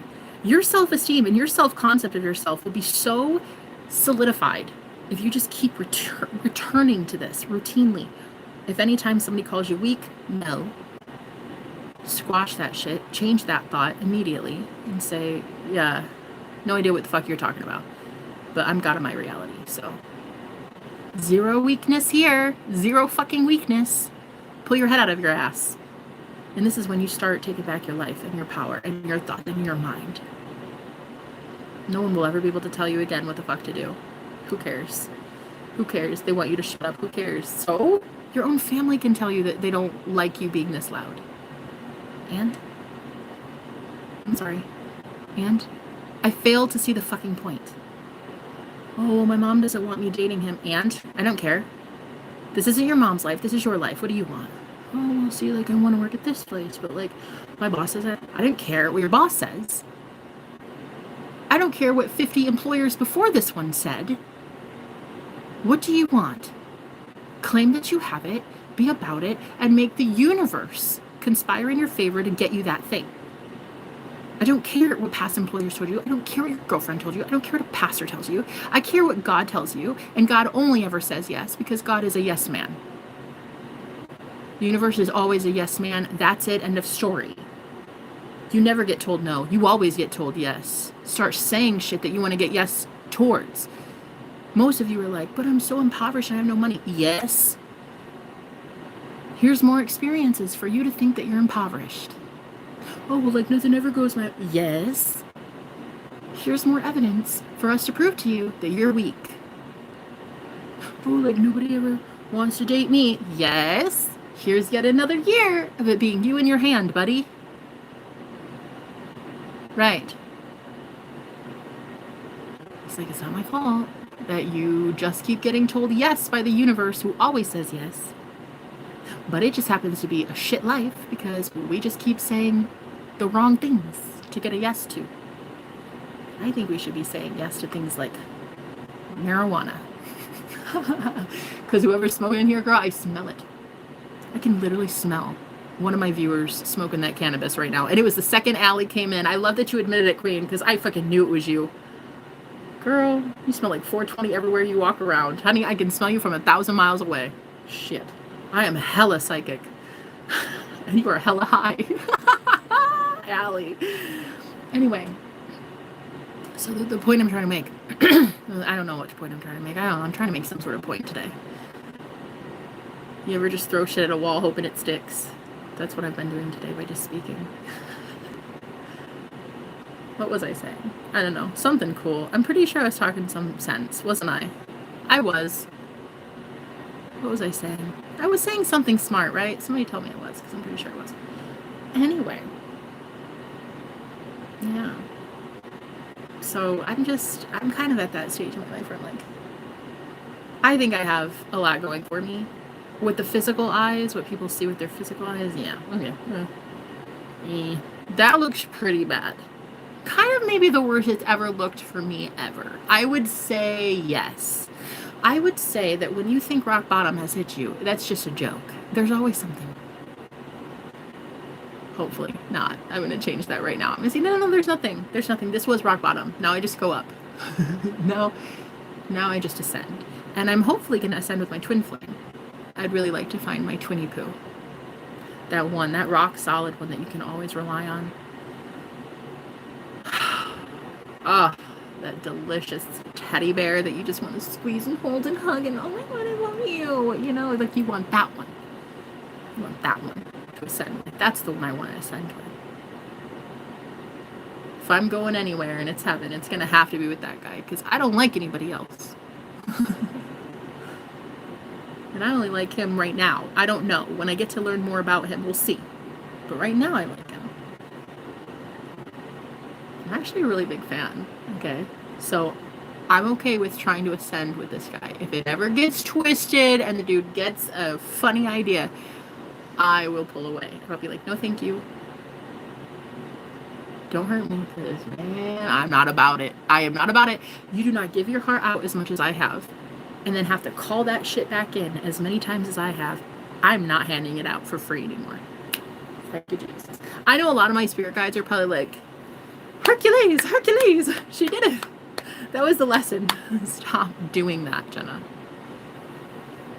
So, that's what my spirit guides would say. Stop fucking doing that. I'm like, just stop. No, honestly, stop loving everything all the time. I don't care if they have a P9. Stop. So, That's what we're working on right now, is me having better self-restraint and not just loving everyone with legs. You know, because you got to be safe. You can't go giving your heart to just anybody anymore. Like, too many demons and gremlin-looking motherfuckers out here. I'm not doing that anymore.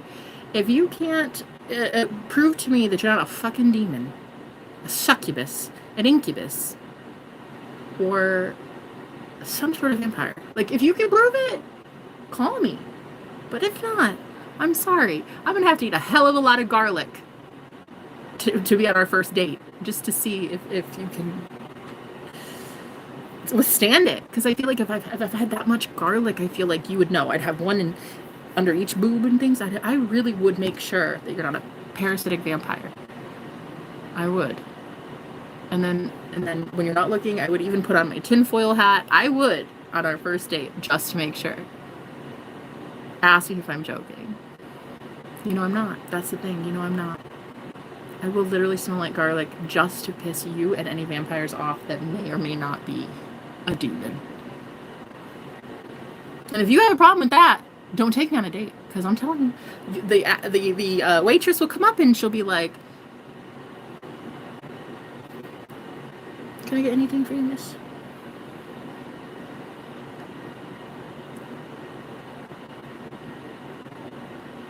Shrimp scampi, thank you. Extra garlic.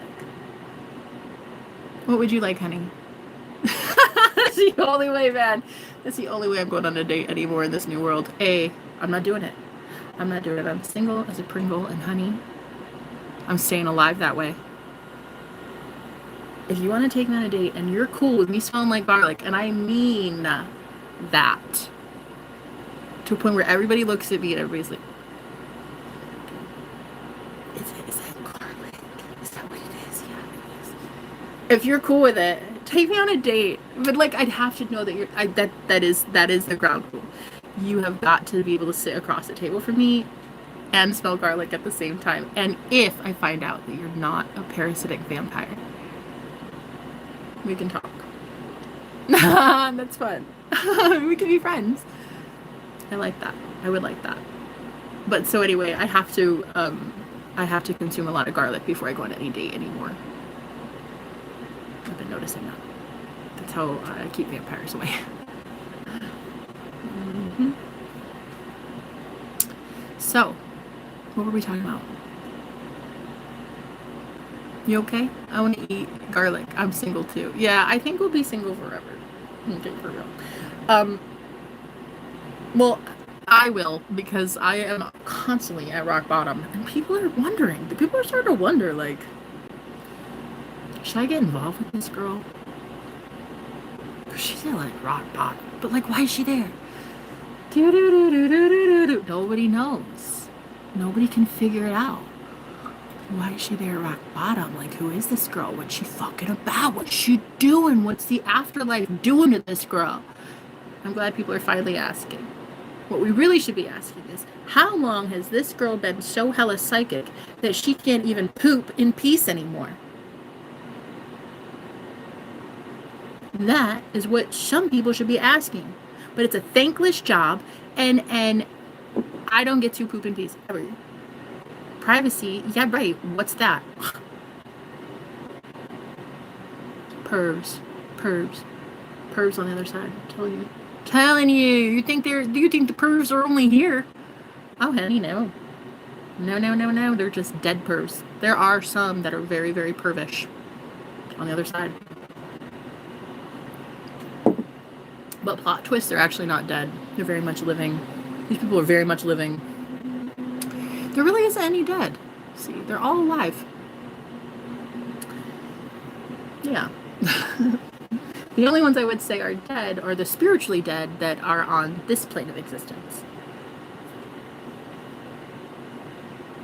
There are a lot of zombies out there anymore. But there are really good ones too, and you're finding some good people out there, you know?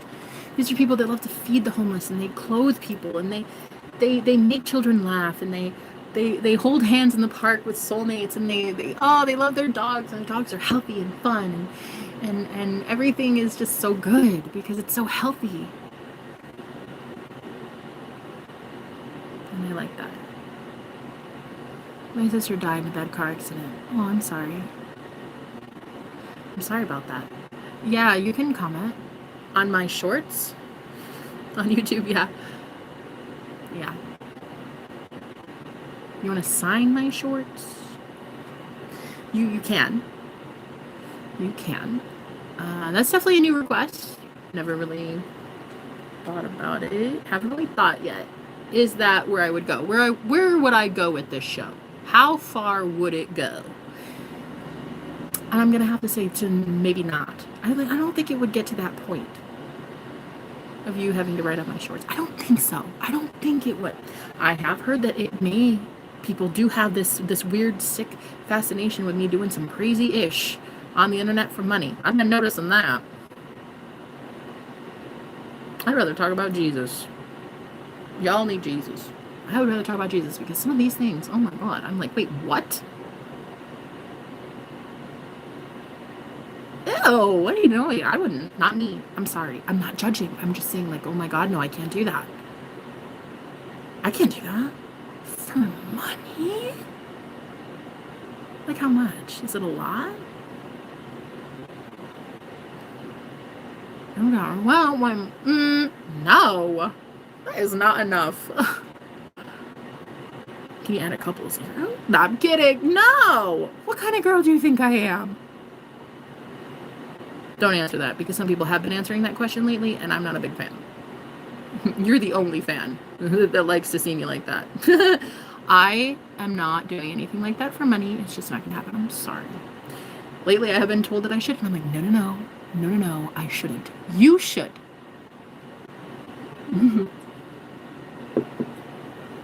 You do it, sweet cheeks. Okay. I believe in God. My name is John. Okay, that's amazing. I love that. I love that you believe in God. See, I love God. Don't you? It's like my favorite thing to talk about. And so that's also another thing. I don't know that I get to do much on an OnlyFans stream and talk about God at the same time. Like, I don't know. It could be fun. No. I think I'm just going to have to keep going with what God said. Might not be as lucrative, and there's maybe possibly not as much fun. But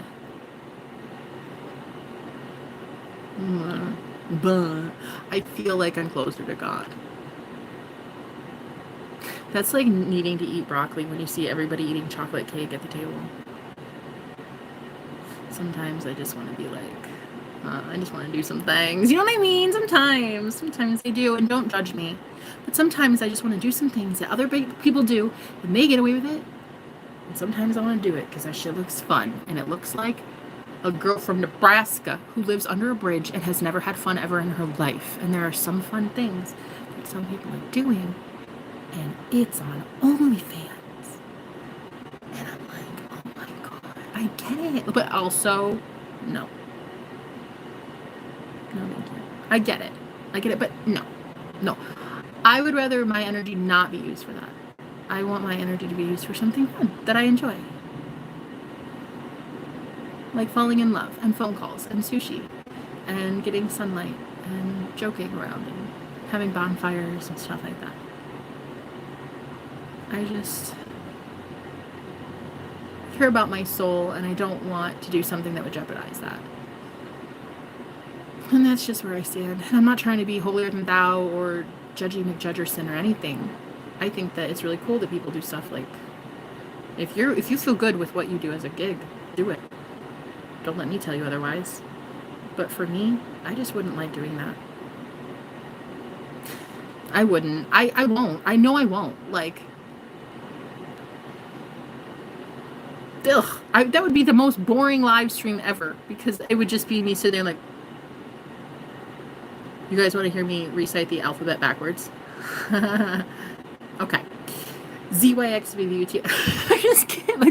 Like that is what I would do on OnlyFans. People would be entertaining me, and I'd just be like, ZYXVVUT, SRTB, NML, PNJH, FBCBA, right? Cool. That's all I would do. Can I get paid for that?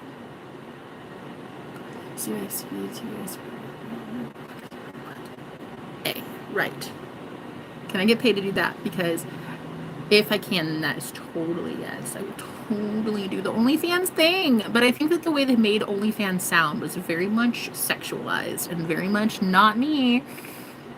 I might be a kink, honey, but I'm a kink for one man and one man only. And right now, that boss daddy is me. That is me all day, every day. I'm my own sugar daddy. Cause I'm my own soulmate. And I know how to love me. And I just have a magic wand. I call her Purple Thunder. She knows how to please me. Dun, da, da, da, da, dun, da, da. So honestly, I don't need much. If you'd like to offer much, great. But have you gone to God? Because if you haven't gone to God, you're not going to my pearly gates. That is true. If you've not gone to God, you're not going to these godly parameters.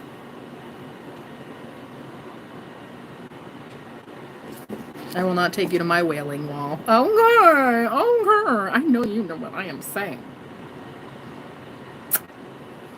My holy fountain. I said it. Oh, I said it. I did it. I did it. I said it. Woohoo! And it feels good too. Feels good to say it. Feels good to see it. Feels good to feel it. It feels good for the man that has gone to God to get to me. Yes. That one will be extra fun. I love that. I love that. I can't wait to see who it is. We'll find out together, guys. Fingers crossed. I hope it's a good one. I feel like if I pull my energy back, give it to me. Not my exes. Oh no, hell no. Single. Being evicted by your ex-boyfriend kind of just does it for you, and it makes you like really never want to go back. It's kind of like a never, ever again, ever. Ugh. So after that happened yesterday, now I'm just in the state of like, I love me, and if you do, great, and if you don't, great. I still love me. I'm still going to talk about whatever the fuck I want to talk about on my channel, on my livelihood, on my live stream, in my magical little teeny tiny corner of the internet, in my magical little teeny tiny bedroom that I have that I share with the mouse, all Cinderella-like. And you can write this shit, because it really does feel like me being in a tower, not a damsel in distress. Oh no. Oh no, no. I'm saving myself. I'm rescuing myself. No damsel in distress. Not that bad bitch. I'm that bad bitch. It's waking up from the dead and realizing this is actually a really cute little closet. Like a little, what is this, like a, I don't know what this is. It's kind of like a prison, but we can make it good. If it's gonna be prison, let's make it a prison worth living in, yeah? We can clean this up. We could do all Cinderella sweeping the place and feeding Gus. We could do this. If you're in hell, don't stop. Keep going. Like, to get out of hell, you cannot stop in the middle of it. Don't stop and ask for directions. Don't piss people off down there. Keep it all just straight and narrow. Just feel like it's okay. You hate me, and I get that, and we're not friends, and that's okay. But like, please treat me nicely. And I'll treat you nicely. Okay. Cool. And if you don't, that's fine. But like, my ancestors don't play around. And I have to say that, like, I have to disclaimer that for so many people, because so many people, they think that they can like mess with me, and I'm telling you, you can't. Because my ancestors are fucking hardcore though. They will fuck you up. Yeah, I've seen this. Like, if you knew my grandmother while she was alive, you'd be terrified of her dead. Just saying. Just as she was alive. And people were terrified of her. Now she's dead with unlimited powers. And I'm telling you, don't fuck with us. Just don't. Because that woman wants me to have generational wealth that our family couldn't have. Women like her and my mom and me, like, we could never have generational wealth. And so my grandma wants to be able to help me get that. So if you keep getting in the way of me getting that, shit will hurt. Shit will hurt. And it is not my fucking problem. Keep messing with God's people. I fucking dare you.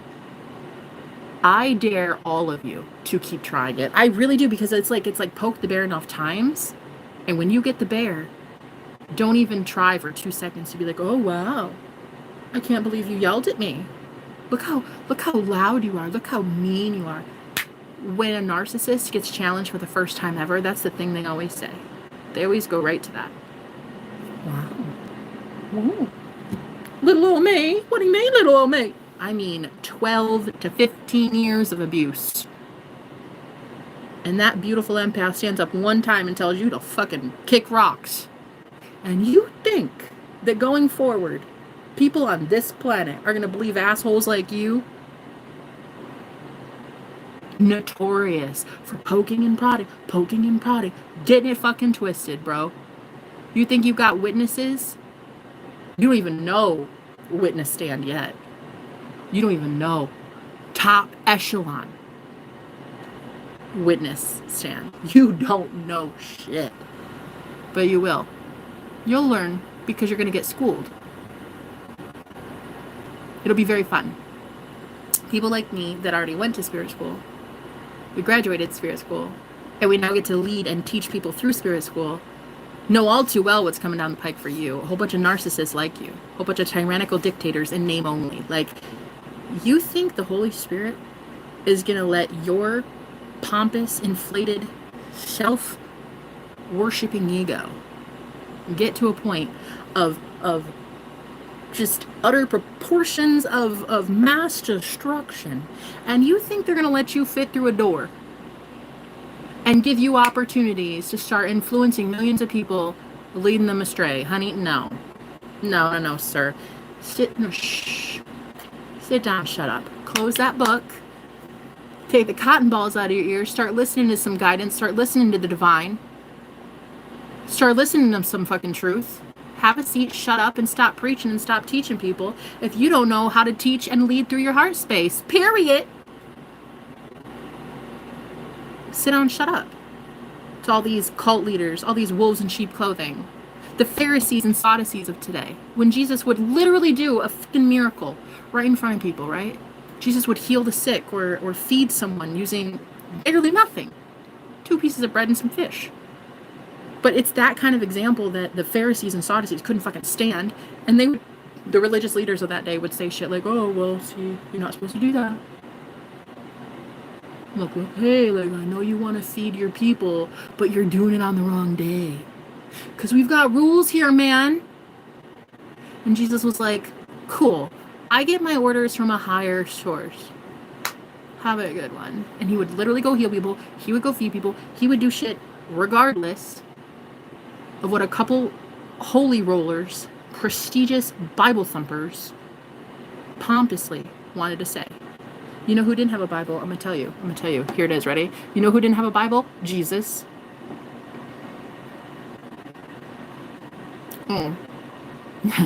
Right.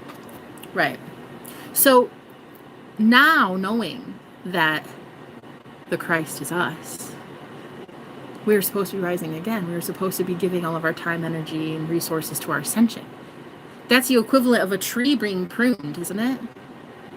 Getting the old limbs and trees and leaves, fallen and discarded so that the healthy part can grow. Right? You're on the vine. You are the vine. The leaves and the trees and the stems.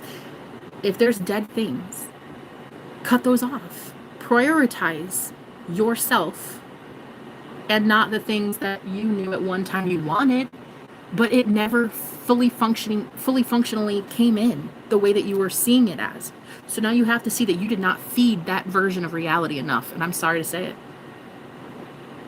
You didn't stay actively enough in that reality of you and that person doing well. That's why you're breaking up.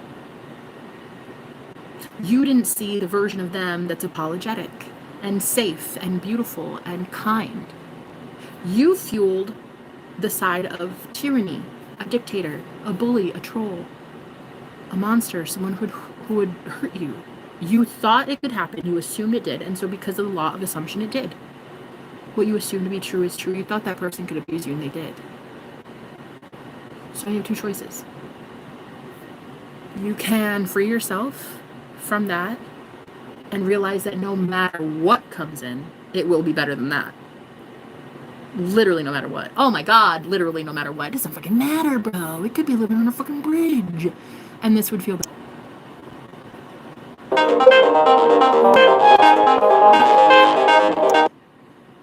think she's good. I think it's her calling back because I already called her. I'm hoping. If it's important, I think she'll call again. Please do so. If it's important, call again. So, okay, what was I saying? I don't know. There was something I was really getting to the bottom of, and it was so magical. And what was it? It was like important. Oh, yeah, it was important. It was me taking back my power. That's what it was. So I am taking back all my fucking power, okay? From everybody. Literally from everybody. I don't care. I don't care. I don't. I feel like if people were to come up to me and be like, I don't care. Like, I'm sorry. No, is that bad? Somebody tell me if that's good or bad, because I feel like it's a dick move to say that to somebody, but I kind of feel like these boundaries need to be meted, and it's like I don't care. I'm sorry, no. I don't have time for you. If you're not literally sleeping with me, paying me, complimenting me, boosting me up, or saving my soul, I don't really want anything to do with you. I'm sorry. I don't care. So I think I'm like at that bitch mode, you know? The bitch mode. When you realize you're with a narcissist and then you go all bitch mode and then it's like you cut everything off and everybody. And then everybody's like, ooh, that's loud. You guys don't even know loud yet though. Ooh, see, the thing is, I didn't want to have to go out like nuclear. But I also don't like being sued and shit. So like I don't like it, but because it happens sometimes, and I know that God's got me, and I know that I'll be fine. But like, you don't even know loud yet. Like, don't push me into a corner. Don't make me the enemy. I don't want to be your enemy. I want to be your friend. Not really. I just want you to leave me alone. But like, don't make me into a beast. Because you're going to find out that I can be one, and I'm only that mean and nasty towards one person right now. So it's like, don't be that, you know? Just love me. Just be nice. Just be kind.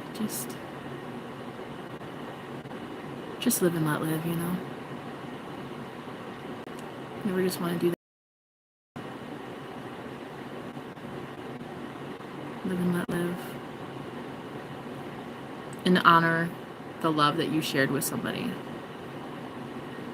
Sometimes at a breakup is when you really determine who someone is, right? Like, are they that dick that you really thought they were?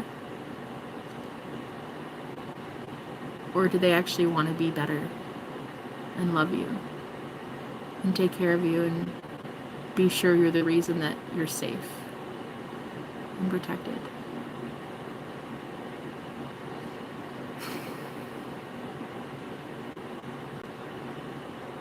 I have to admit that I'm kind of scared to start seeing my past in a different light. Loving, kind, because maybe I'm scared I won't move on. Maybe I'm scared I'll like what I see and then I'll stay, and I don't want that. I guess I don't want to stay.